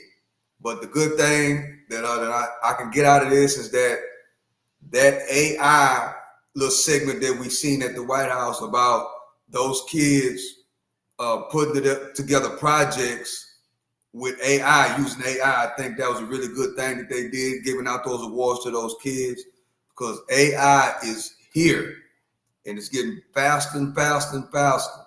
You know, and it's good that these American kids, the kids in America, are really, really involved with learning how to use AI, because you're going to use AI for everything. Like one of those kids got an award for eyesight and vision. They're using AI to possibly get the blind to be able to see. You know, they're using AI and these robots for a lot of different things in the medical field these days. And these kids are learning this stuff at a very, very early age. That's good news. That's good news.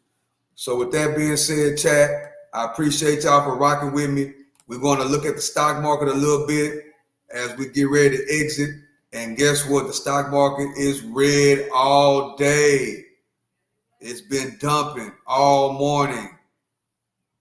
Crazy, crazy work. So with that being said, chat, I appreciate y'all for rocking with me.